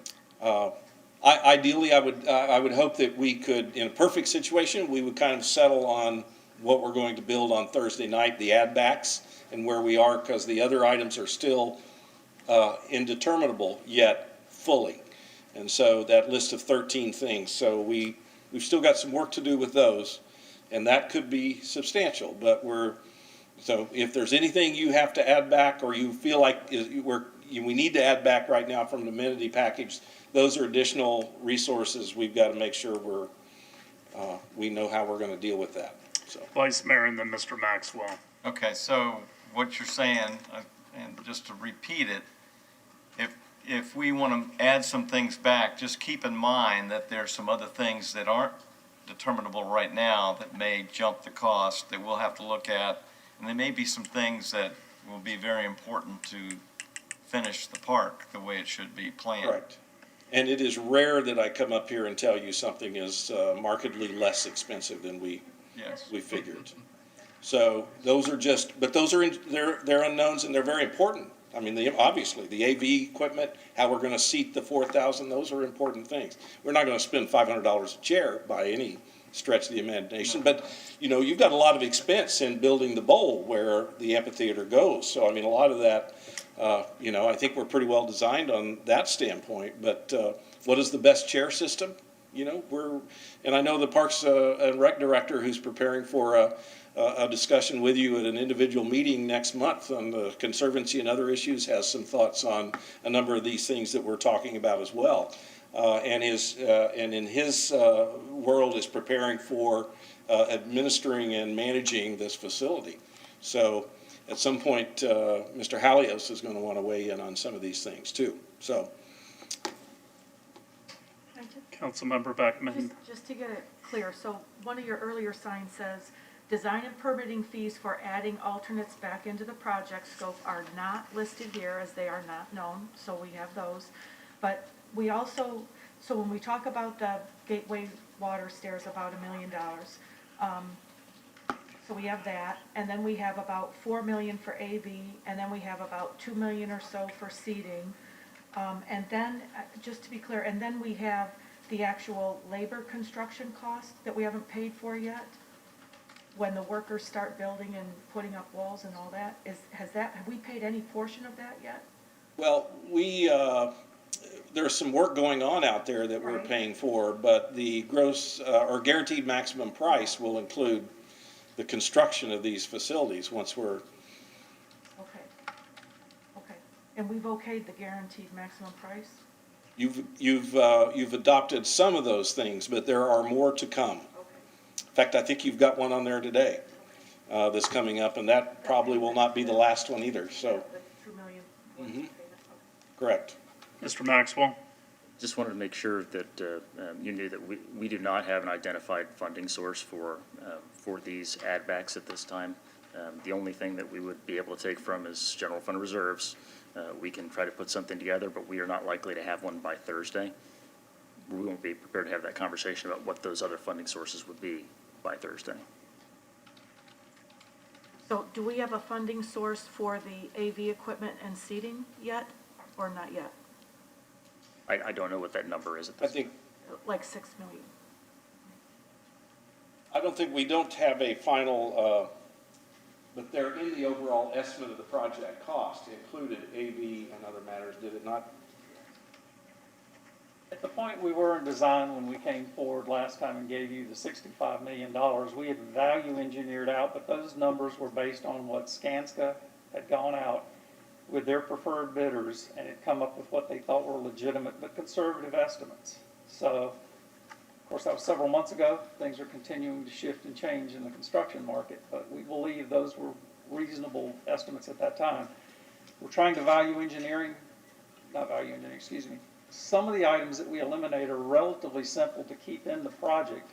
So we are doing some of them as add alternates so that when they do come back for their final bids, beyond their preferred bidders or subcontractors, they will open it up to and advertise it and get more prices in. Then that gives them more negotiating with their preferred bidders.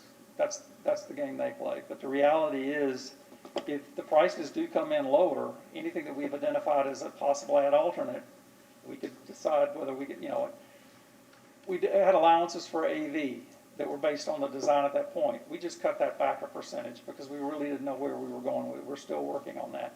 The number of benches and trash receptacles, we cut that by 50%. But again, there were hundreds of them out there. So we've reduced that. We could always add those back. But again, if it came in and we thought that was something really important, we would do. One that's harder to do is we had bollards to keep cars out of certain areas, and some of them are electrified. They were like 4 feet on center. So we spread them out, reduced the quantity, saved a lot of money.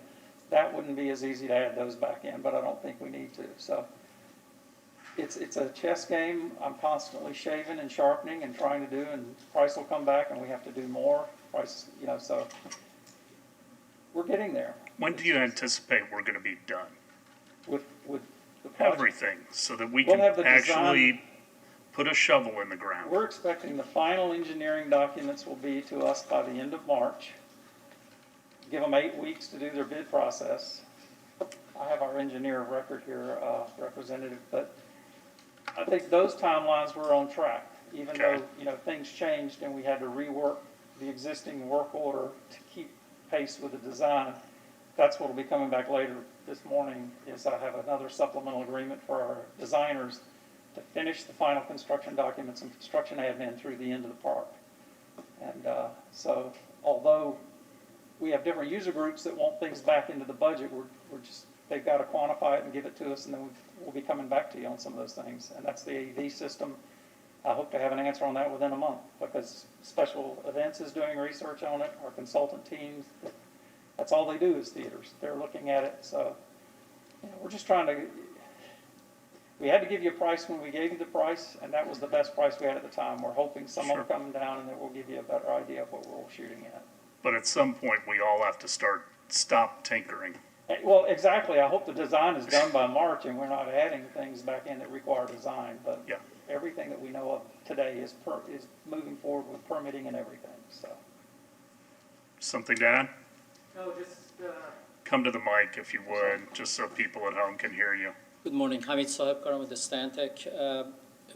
Basically, at this point, our target date, the delivery of full construction documents is end of March. We are hoping over the next 2-3 weeks, the decisions regarding some of those selections of the material that as you refer to it, the tinkering, are made. So the plans would reflect exactly what that material is. So the GMP that the contractor is able to generate as a result of those plans would be as accurate as they can be and represent the actual delivery of the project, including one of the decisions that we're still debating is like the seats and things like that. Some of those may become, a different decision that has to come back to you and say, do you want to go that far or not? But by the way, the $500 a seat includes like how they, the mechanism to transport them to store them, because they're going to be stacked and, and moved. So it's different from individual seat pricing that you usually see. So Right. thank you. Well, my hope is that Thursday we're done tinkering. There'll be some little loose ends that you all have to tie up, but that's my hope. Any other questions for staff? Mr. Delk, thank you. I know this isn't an easy process, so. No problem. It's, But God is teaching you patience. no, I'm good. We're gonna have a beautiful park. I am confident. Thank you. 3.3. Authorize moving forward with North Ward Community Preservation and Restoration Plan for the historically significant North Ward Elementary School and establish project funding to respond to immediate maintenance needs. Mr. Delk and Ms. Clayton, I think.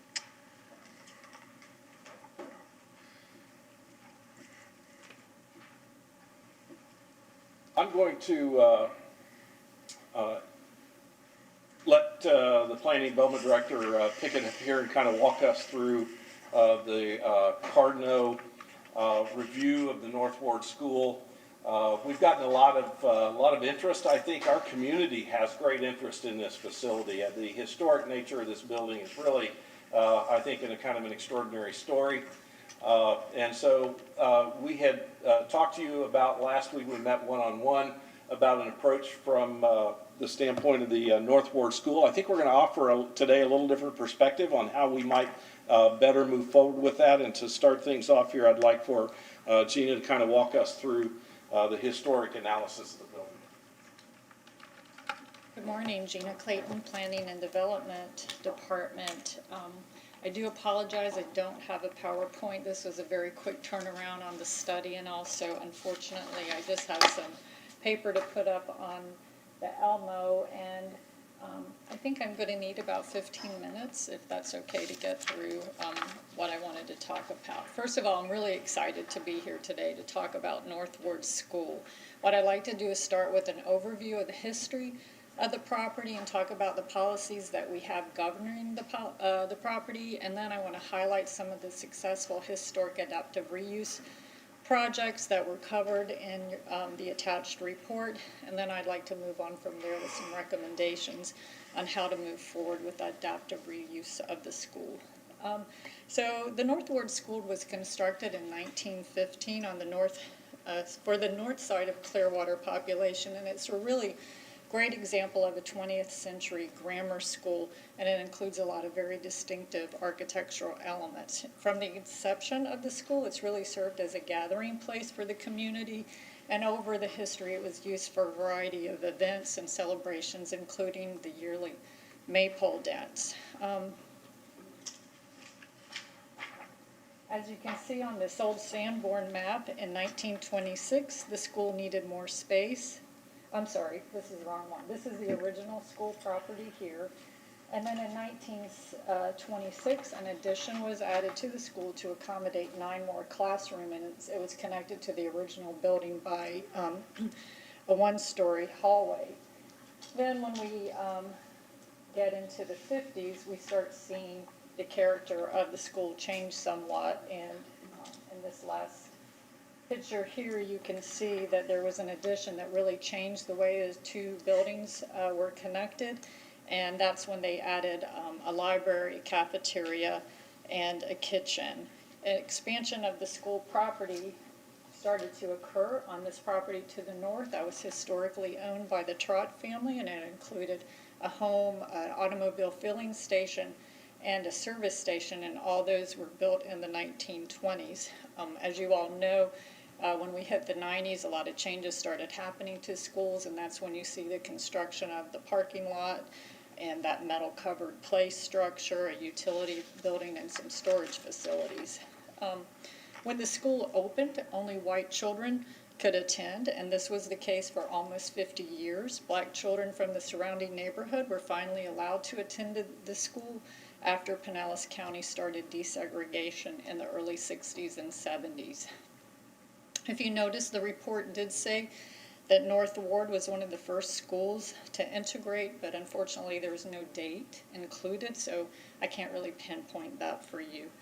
While the school enrollment during the 90s and early 2000s really continued to, they continued to lose population. As you all know, the school was closed in 2009, but the residents still really view this as a community asset and an integral part of the neighborhood, albeit they'd like that fence to be removed. With regard to city policy, the North Ward School for many years was not governed by any special area plan until really 2018 when you did the update of the downtown redevelopment plan. We had a couple of plans in place prior to that, the 2000 periphery plan and the 2004 downtown plan. And even though those plans referenced the school, it was just outside of the boundary, so there was no regulatory control. When we did the North Area Master Plan, which came out of the 2014 ULI study, we looked at a broader area of the Old Bay neighborhood and included the North Ward School and the land all the way up to Cedar Street. That process had a very robust public engagement. We had 3 neighborhood meetings, and there was unilateral consensus that we needed to retain the school, and the community thought it really should be a community gathering place, a use that they could all go to and enjoy. And so at that time when we did the plan, the school board still owned the property, so all the uses that were talked about had an educational component. So that's why you see the North Marina Master Plan limit uses to say like museums and community gathering places that include some sort of educational component. So when you approved the downtown plan update in 2018, we expanded the boundaries of the Old Bay Character District, and that is when the North Ward School became subject to regulation by the downtown plan and downtown zoning district. So there are some things in the downtown plan that I probably want to point out. One of them is that a guiding principle of the plan is adaptive reuse. Objective 4D of the plan encourages renovation, restoration, and reuse of historic properties throughout the downtown to ensure that we retain that historic character. And specifically, Policy 3 of the Old Bay Character District states that historic designation of the North Ward School should be pursued. And then that's followed in the capital projects and program implementation section of the plan, which called for you to acquire the property, which you did, and then pursue historic designation. So that, I think, covers the history and the policy framework for this school. So what I'd like to do now is shift and talk about 9 case studies that were included in the report. And I'm not going to go into lots of details because it's a lot of material to cover, but I'd like to just kind of give you some, I think, important takeaways from those case studies. 5 of those case studies were historic schools. 1 was a theater, 1 was a steam pump house, 1 was a courthouse and post office, and 1 was a trolley barn historically. And the purpose of having this variety is to show you that there's a lot of opportunity out there to reuse the North Ward School for any kind of use. Sort of the sky's the limit in what could be done provided there is a market to support it. So each of those historic properties are, or these examples are really important to consider because they all had a different use. So of the 5 schools, 1 was converted to commercial use, 1 to apartments, 1 was used for a Pinellas County Head Start facility, 1 for a visitor center and library, and then 1 was for a museum. For the other 4 properties that were not historic schools, you will see that 1 is used as a restaurant, 1 is a mixed arts facility, 1 a hotel and a restaurant, another a food hall, event venue, and workspace. And these examples include the very popular Armature Works, Ulele, and the Le Meridian Hotel. So of the 9 case studies, 8 are locally designated historic properties or listed on the National Register of Historic Places or actually on both. 6 of those properties were rehabilitated by a private developer, 2 actually by local government, and then 1 of them was by a nonprofit. Obviously, trying to get a project and move forward one that can actually be financed is key, and there are financial incentives out there for preservation properties, and there's opportunity to layer those incentives. And so I'd like to highlight what incentives were used for each of those case studies. And remember, only 8 out of the 9 were designated historic, and 8 out of the 9 used some kind of financial incentives. So one of the schools was converted to apartments, and they made use of what's called the local ad valorem tax exemption for historic rehabilitation, and I'll talk about that program in a little bit. 1 used CDBG funding and other economic grants, and that helped facilitate the Head Start renovation. The Osprey School Visitor Center and Library used state funding. There's a category of grants for special large preservation projects. Another one, and that was the Maritime Museum, used state grant funding, and they also got some funding from some nonprofits. Ulele had a long-term lease with the city of Tampa for $1 a year, and then they received some funding to redevelop the park area and use some environmental money. The Rialto Theater used the federal tax credits, a small business loan, and they also had a grant from a Hillsborough County Preservation Program. And the Le Meridian Hotel, I think, was probably one of the most complicated. It included a long-term lease with the city of Tampa that had an increasing payment due, over the course of the lease. They used the federal tax credits. They had a grant from Hillsborough County, and they also used new market tax credits and EB5 monies. And then the last project, which was Armature Works, they used the new markets tax credits program to finance the rehabilitation of that project. And talking with our consultants, they think that a couple of these projects had intended to use the federal tax credits because work had been undertaken prior to getting approval. They were not able to make use of those. I think the value of these case studies for us is that, seeing that you have the right partner, the right team, the right incentives, we can really pull off a great adaptive reuse project. And they also, I think, illustrate that we have people here in Tampa Bay that value historic properties and have experience in making preservation projects work. So now I'd like to shift and talk to you about what we think the city should do in order to put ourselves in a good position to move forward with the adaptive reuse of the property. The first thing is to continue to stabilize the property. We need to also monitor it on a regular basis and protect it until we have a development partner. As you all know, the building has been vacant, now for 12 years. And based on my recent tour of it, we believe there could be a leak in the roof. We also know there's a big plant growing into the building up on the second floor. And I did see a lot of termite wings. I don't know if we have active termites, but we need to check that out as well.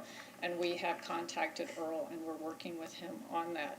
We also need to ensure that any of the openings that may be in the building are constantly monitored and kept secure.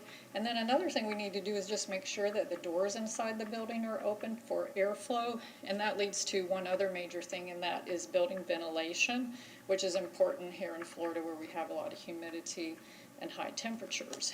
At this point, we're recommending that we not go beyond stabilizing the buildings. We don't think it's important, or it's not prudent rather, to construct any sort of building improvements because it's premature. We don't know who the occupant is going to be.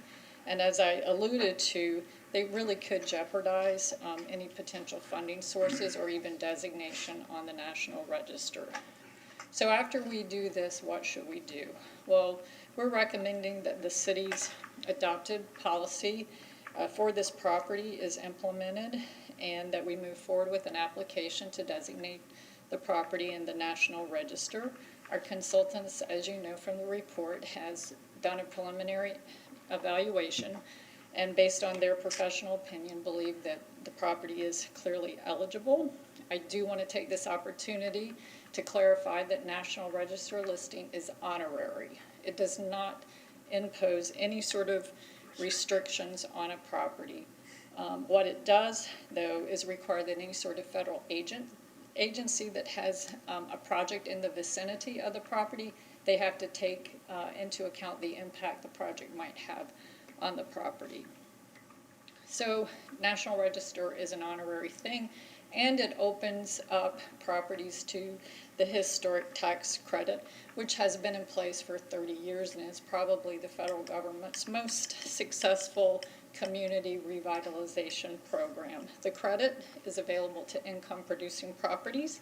That would include rental housing, offices, restaurants, hotels, industrial uses, and the like, and is equal to 20% of the amount spent on qualified rehabilitation costs. There is some time frame in which you have to use the credits or take the credits, and I can't tell you more details than that.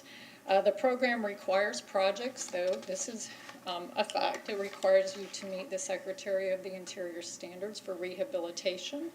That standard is not as severe as, say, preservation, because it recognizes that we want to put our buildings back into use and that we need to change to meet modern requirements.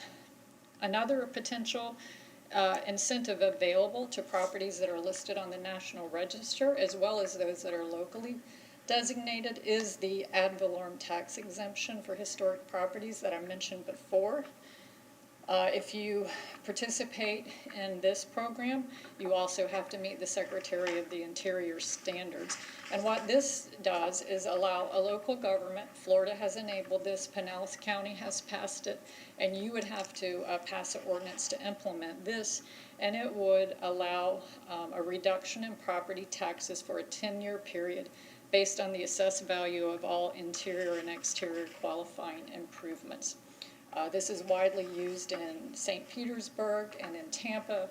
It's used in Tarpon Springs and even in Pinellas County. And I think this would be something you should consider implementing as well.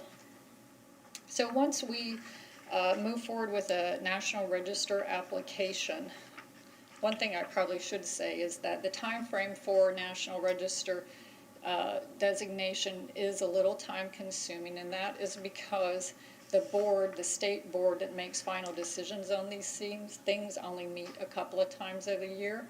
So an application would take maybe 1 month to 2 months maximum to prepare. It has to go to the state, you have conversations, you go back and forth, and then whenever the board meets, they decide. So realistically, I think a year is probably a reasonable time to consider that it would take. So once we get that application underway, we believe we should issue an RFP for the rehabilitation and adaptive reuse of this historic school with uses that are supportive of the redevelopment goals for the Old Bay neighborhood. That RFP could offer a long-term lease. It could offer a property purchase, whichever you feel is appropriate, or you may want to consider a variety of options. Clearly, people have a lot of ideas about what that property could be used for, and Wanamaker Jensen has come up with some ideas for us, but at this point no market study has been done, so you may want to consider having respondents to the RFP include some sort of market analysis so you can feel confident that, you know, there's a market to support what they want to do.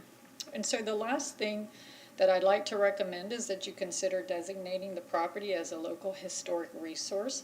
This is the most effective way, I think, to protect a resource. It is honorary, and this designation is regulatory.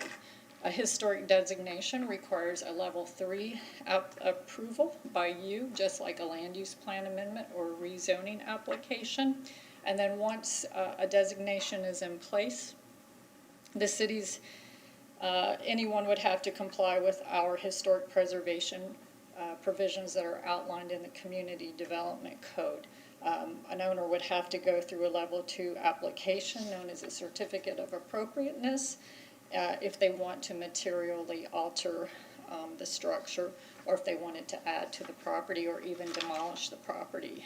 I will say, in reviewing our ordinance, it's really not, I would say it's a little atypical, and we may want to consider making some amendments to the ordinance if you decide to go this route, just because I think some additional clarity would help the CDB administer the program and property owners to understand what their obligations are. I think that designating the property locally would give you some peace of mind in the event you choose to sell the property, because you know regulations would be in place to ensure the preservation of the property. It also could provide a property owner, as I mentioned earlier, with this local ad valorem tax exemption in the event you adopt it, and in the event you don't pursue National Register. Of the 9 cases that we talked about, 6 of them are locally designated resources and are subject to local preservation laws, and that includes Armature Works, Ulele, and the Meridian Hotel. So with that, I'll stop, and I'll be happy to answer any of your questions, and thanks for your patience. Questions for Ms. Clayton? Councilmember Beckman. I had a question about shoring it up. I mean, I'm all for that. Are there hazardous materials concerns? Is there asbestos or things like that that we'd have to deal with as we get it solid and structurally sound? I don't know the answer to that question. I don't know if asbestos, how widely it was used during the 20s. There could be something back, you know, in the other edition, but I'm really not, I don't know. I've got to believe, my house is 96 years old. They used asbestos for insulating pipes and other things, so I'm sure there's asbestos there. I'd also be concerned about the fact that there was a filling station. Yes. I don't know if we've done any groundwater testing and things there. That is clearly something that we've talked to about our consultants about that, and they're, you know, when you designate a property historic, you look at the whole site and then you make a decision about what, you know, is going to be the extent of the rehabilitation, what is really the historic site. And clearly, you know, if we want to redevelop the corner, we're going to have to deal with the filling station issues. So there could be some brownfield issues with that. I mean, we have to stabilize the building, get dehumidifiers in there, fix the roof, and if there's wings, there's termites. Yeah, we know the county tinted the county tinted the building, so I'm not assuming those wings are from that time. I'm assuming they're from recent times. Yeah, Vice Mayor. Yeah, I read the whole report on South Ward Elementary, which is older than North Ward. Mm-hmm. Yes, that was. And the initial building where the museum is hardly had any lead, asbestos, but the middle building, I think, was built in 1912. It had a lot, and so much that we couldn't even consider doing any kind of remodeling inside. So most likely it has a lot. Well, this is, another reason why we want to create many opportunities for funding sources to help developers deal with these issues in the renovation process. And there's choices. They can remove it or encapsulate it, so it's not. Councilmember Hamilton. This agenda item is really just the initial necessary step to move this further down the road. And I know my mother, God rest her soul, if she were here, she would absolutely crucify me if I didn't support it, because she was the maypole queen at North Ward Elementary School when she was there. So we go way back. And but I think this is, like I said, this is just, there's a lot of great opportunity to what this ultimately can and will be. But to get there, this is the first step we have to take. And I think we just need to have no problem taking this step. Councilmember Bunker. I've heard from a lot of people how important this school is to them. So, yeah, we definitely need to take action. Consent? Yes. 3.4. Thank you, Ms. Clayton. That was a very good report. Authorize commencement of the Memorial Causeway Bridge Lighting Project. Approve the transfer of $1,485,000 from general fund reserves at first quarter. Authorize a community aesthetic feature agreement between the City of Clearwater and the Florida Department of Transportation. Authorize the appropriate officials to execute same and adopt Resolution 2106. Mr. Hubbard. Good morning again. Christopher Hubbard, Cultural Affairs Coordinator. I will move quickly in respect of your time. I don't want to belabor this too long, but I did want to give you an update since we last spoke about this project. We have adapted the engineering plans to accommodate the relocation of the amphitheater and band shell. They include a two-phase implementation that allows to install lighting prior to the construction of Imagine Clearwater, if so wished. Once construction of the amphitheater is underway, a permanent conduit and control board would be installed in the back of house. We have expended a total of $166,000 in design costs, and they have been spent and encumbered to date with the Imagine Clearwater project funding. Now, these estimates after this are based on the final engineer's estimate for the construction of this project. And additionally, a restoration and removal deposit is added as required by the Florida Department of Transportation. With the contingencies in that, a total of $1.485 million of general fund reserves are requested to complete the bridge lighting project. What has happened in the permitting stage of this process is that the permit and the U.S. Coast Guard approvals have been reached. We've reached 100% design submittal with 100% engineer's estimate and final plan submittal to the DOT. What we are requesting from the council are 4 actions, each paired with one another. The first is to authorize the commencement of this project. The second is to approve the transfer of the $1.485 million from the general fund. And then 2 subsequent actions paired together are to authorize the community aesthetic feature application between the city and the Florida Department of Transportation, and to adopt Resolution 21-06, which will allow us to enter into that agreement with the FDOT, as well as setting aside the funds to remove this project as required by FDOT as part of their community aesthetic feature agreement. I am available for any questions. If you do have them on this project, I'd be happy to answer them to the best of my ability. Questions for Mr. Hubbard? Councilmember Beckman. You had a phrase there are authorized funds to remove this project? What does that mean? As part of the community aesthetic feature application, there is a section that says that municipalities or cities applying for a community aesthetic feature permit have to set aside the removal and replacement costs to return the project that it is attached to its original condition.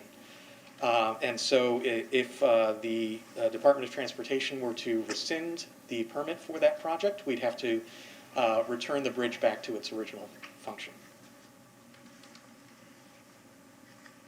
Other questions? Well, I know there's, I know there's heartburn on this project right now, given the cost, where the money's coming from.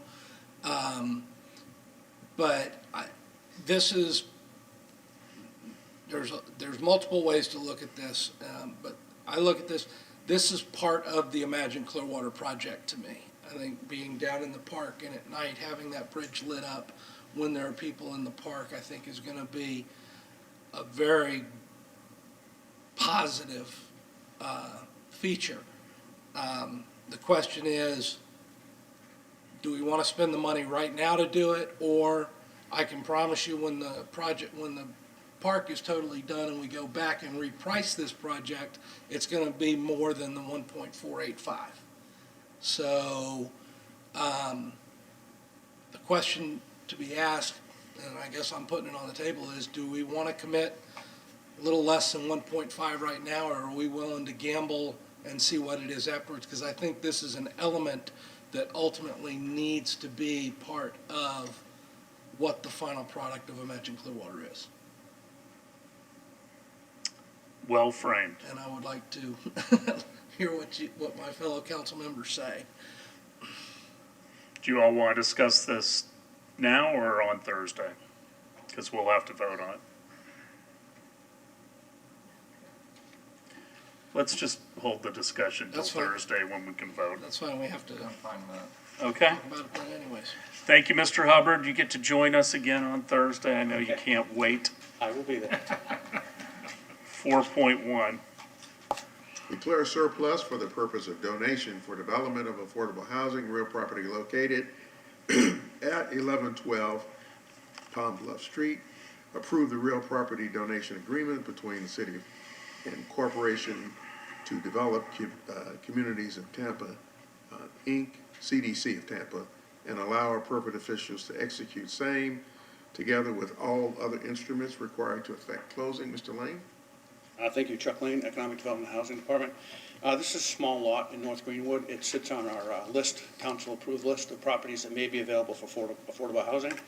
The city took title to it through escheatment. That is to say that the property was basically abandoned by a prior owner. The property failed to sell it at public auction, so eventually the city took title to it. The lot is 40 feet wide by 90 feet deep. The small size makes it challenging to build a single-family home. There are many lots in North Greenwood with these same dimensions.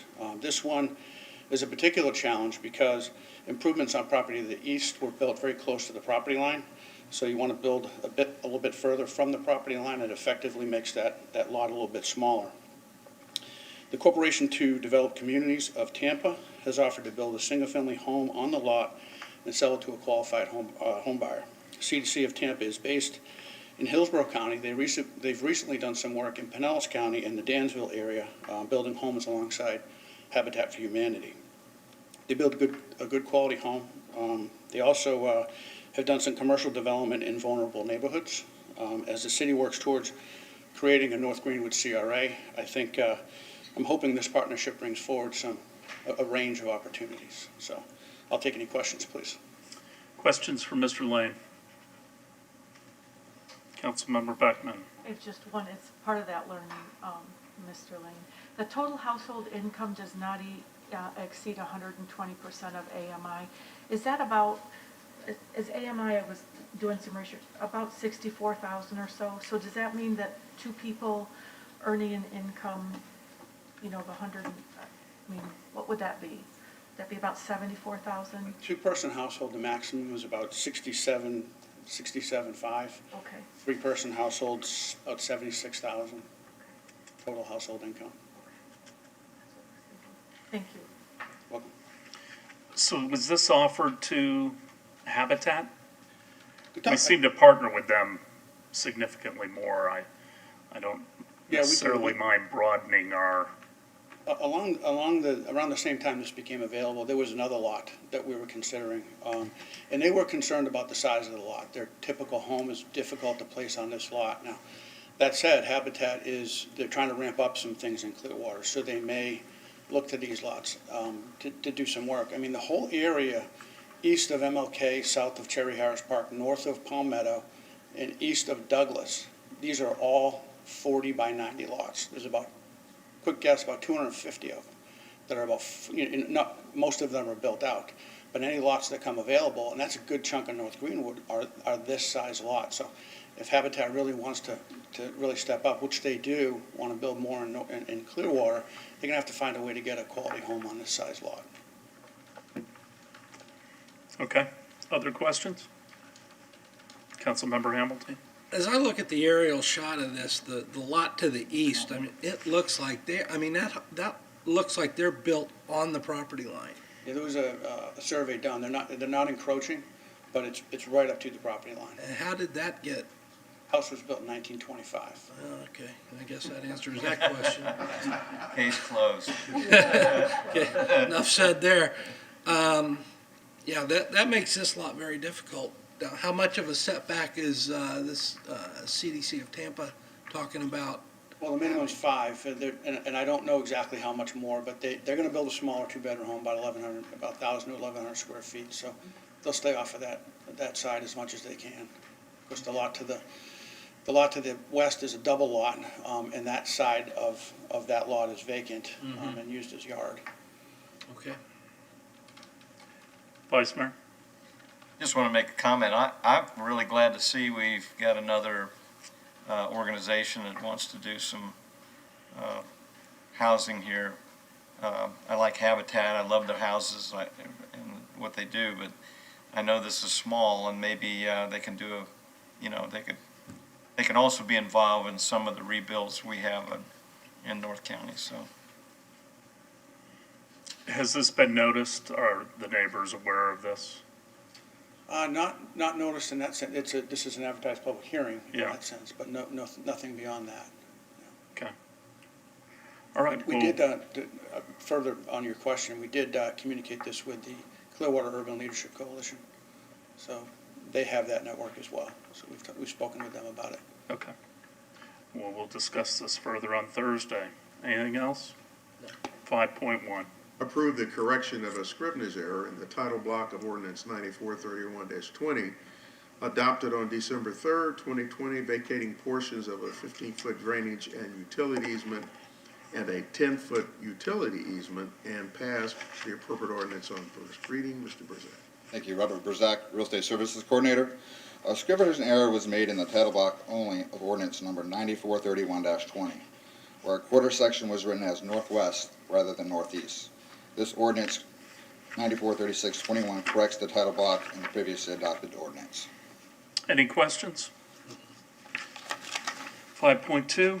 Declare a surplus certain city-owned real property located at 701 Missouri Avenue North for the purpose of entering a business lease contract with Lutheran Services, Inc. for lease of the site for the Head Start program. Mr. Brzak. Thank you. The city has leased out the 701 North Missouri Avenue site for the Head Start program since 1971, and specifically to Lutheran Services Florida, also known as LSF, for over 7 years. In the course of the due diligence in considering the requested lease, staff was unable to locate the historical documentation of a declaration of surplus. The declaration of surplus is intended to clear the record as the existing use. I'd be happy to answer any questions. Any questions? All right, item 5.3. Approve a professional services agreement and work order with Ardura Group, Inc. of Tampa, Florida for Northeast Water Reclamation Facility Improvements Project per RFQ 08-21 in the amount of $2,234,715. Ratify and confirm task 1.4 in Exhibit A of the work order in the amount of $22,146 for a total of $2,256,861, and authorize the appropriate officials to execute same. Mr. Brown. Excuse me. Good morning. My name is Jeremy Brown. I'm the engineering manager for utilities. The purpose of this project is to replace and or upgrade equipment at the Northeast Water Reclamation Facility, including a new equalization tank that will help manage high flow events. The work order before you today is for construction administration, engineering oversight, and closeout services. We anticipate bringing the contractor's bid for council approval in mid-April, and we expect that to be around 18 to 19 million. I'm happy to respond to any questions. Any questions for Mr. Brown? Consent? Yes. Yep. Thank you. Thank you, sir. 5.4. Approve a business lease contract between the City of Clearwater and LSF, tenant for the use of a city-owned property located at 701 Missouri Avenue North for a Head Start preschool, and authorize the appropriate officials to execute same. Mr. Burzak, again. Thank you. The new 15-year lease term will allow LSF to meet their minimum 15-year lease requirement to secure federal funding for the purchase of new modular classroom units. The city holds no interest in existing modular units, nor would they with the new ones. The proposed lease has a rental rate of $1 per year for a lease period with terms and conditions similar to the previous lease. Staff supports the business lease with LSF. Any questions? Great program. Councilmember Hamilton? My only question is, I have no problem with this and going on consent, but I don't foresee us denying 5.2, but this is kind of a piggyback with 5.2. So we have to take the action for 5.2. Can we approve 5.4 on consent before we approve 5.2? I'm asking the city attorney. Has to be a declaration of surplus. First. So, no, you're correct. We need to take that off of consent and approve it after the declaration of surplus is That's what I thought, so, okay. All right, we will discuss that on Thursday. 5.5. Approve supplemental work order 2 to Stantec Consulting Services, Inc. of Tampa, Florida, for design services for Imagine Clearwater in the amount of $1,394,900, increasing the work order from $6,478,560 to $7,873,460, and authorize the appropriate officials to execute same. Mr. Kurtz. Good morning. Tim Kurtz, Construction Manager for the Engineering Department. Basically, this supplemental 2 includes the progression of the design phase through full construction documents and construction administrative services for the previously identified phases of 2 parts of the park, and as well as providing the redesign associated with the movement of the band shell. I can answer any questions. Any questions? It's a big number, but I think we still made the right decision by reorienting the band shell and not separating the other 2 event areas, so consent? Yep. Yes. Item 6.1. Approve an agreement between the City of Clearwater and the School Board of Pinellas County, Florida, providing for the continuation of the School Resource Officer Program at Clearwater High School, Countryside High School, Oak Grove Middle School, and Clearwater Fundamental for a 3-year period commencing July 1, 2020 through June 30th, 2023, and authorize the appropriate officials to execute same. Chief Slaughter. Good morning, Chief Slaughter, the Police Department. Just a little explanation on why the dates are what they are. On June 2018, we negotiated our SRO agreement with the school board, and at that time we made some adjustments to the pension ordinance so that we could facilitate the rehire of retirees to help cover the obligations underneath the Marjorie Stoneman Douglas High School Act. The other agencies, other than Tarpon Spring, did not follow suit. They did 1-year agreements, and they now would like to enter into 3-year agreements with all the other agencies. So to kind of get us all on the same page, that's why we're bringing this to you kind of retroactively. So it will put all agencies on the same schedule. It just cleans up the ability to present it to the school board and present it to the council. So this agreement will go through July of this year, 2020, through the 2023 year. The agreement is essentially substantially the same. There is some new language in there with regard to some notification requirements, how we'll handle body-worn cameras footage now that those are pretty regular occurrences, are pretty prevalent in the school systems. The financials are actually the same really as they were. There is no financial negative impact by this agreement.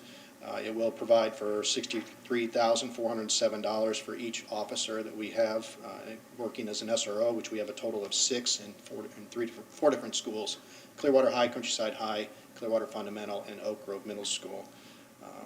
The total reimbursement leaves a deficit of $165,804, which we will cover from the Florida Forfeiture Fund. And I'll be more than happy to answer any questions. Certainly on the anniversary of Parkland, this is an easy one to approve. Thank you for all you do, Chief. Any questions? Councilmember Beckman? Yeah, I had a question. When did we go from 4 officers in 4 schools to 6? Is that? We went from 3 officers to a total of 6 SROs at 4 schools. We originally had 3 schools, Clearwater, Countryside, and Oak Grove. And as alluded, after the Marjorie Stoneman Douglas Act, the legislature mandated the presence of armed security or armed officers. And the decision of the school board was to use sworn police officers at the middle and the high schools, and to use security guards at the elementaries. So it would have been in the summer of 2018 that we negotiated this agreement. I found it interesting that the police officers can be called on to teach a lesson, law lesson? Yeah, they do more than just policing. Hopefully that's not a misrepresentation. I knew you were busy for time, so I kind of abbreviated some of my material, but they quite often do that. We've even managed a kind of a teen court time program at Countryside High, so that they kind of have get affiliated with the justice system and how it works, but also kind of hold each other accountable for discipline issues. So it's a good relationship. Good. I mean, I think it's all positive too. But do we have data, or are we privy to the data on referrals to social agencies and the monthly activities report? Like, I'm interested to know how many arrests or incidents are these police officers engaged with? Sure, yeah, we track that, get an annual report. You know, the one I focus on most intently currently right now because of the times is the Baker Acts. I spend more attention to that because there's other agreements in place for what is handled with discipline and what is not handled with discipline, and they're pretty complicated. In the school, we always default to the school, absent it being a felony, that a parent, you know, has a victim kid that wants it prosecuted. But we can certainly, you know, share some of those reports if you'd like to see them. But the Baker Acts, we've done a total of 5 across all our 4 schools for the whole year. So they're very minimal, and they're done generally when the social workers are not available. But I don't have the social worker data because that's generally handled by the school. You have to get that from the school board. We could get it for you if we tried to. They're hard to get records from. Thank you. Consent? Yes. 7.1. Thank you, Chief. Mayor, that's the confirm COVID-19 emergency proclamation and adopt resolution 21-07.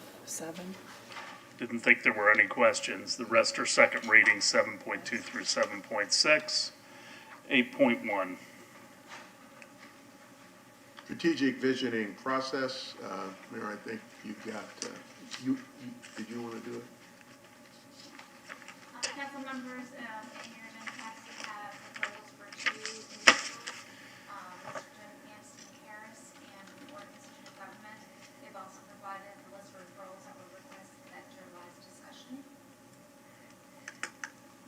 Are there any questions, or I'm going to let you guys discuss?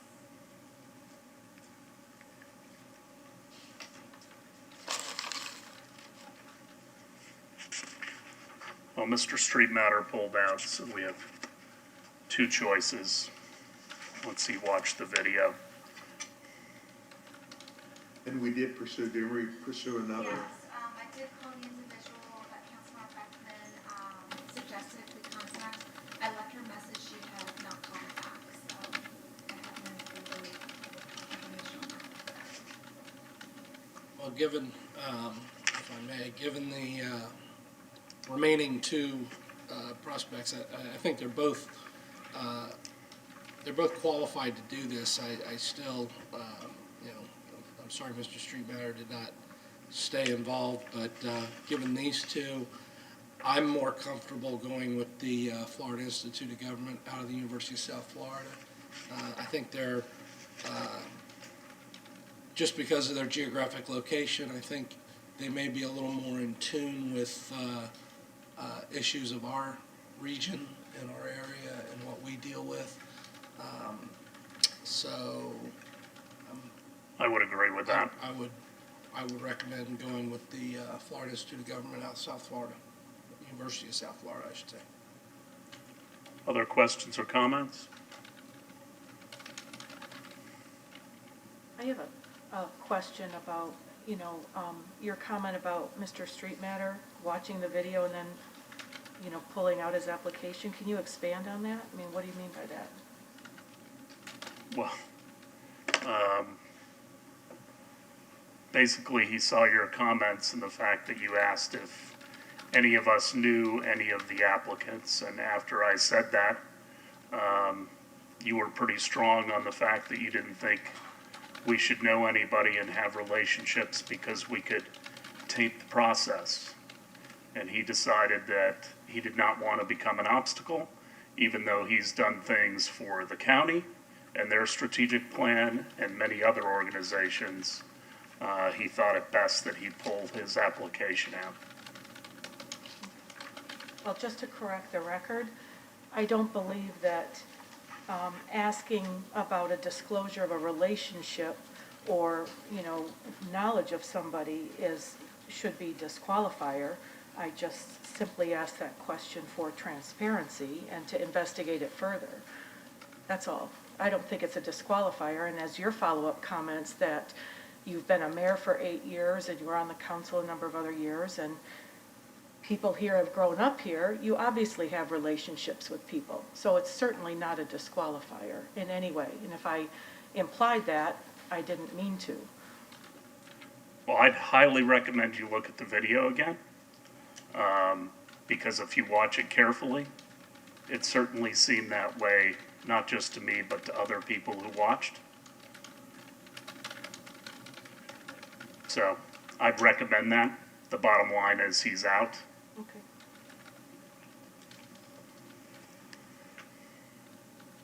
Can we put on consent if we agree? Yes.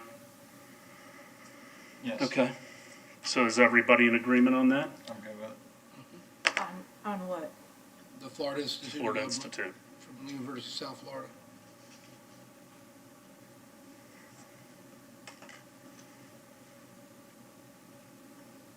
Sure, I can put that on consent.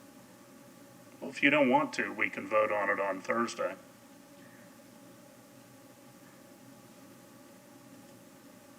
Let's vote on it on Thursday. Okay. Mr. Horn, anything else? No, ma'am. Ms. Aiken? No, sir. Okay. Do you want to discuss the, I can do this pretty quickly. The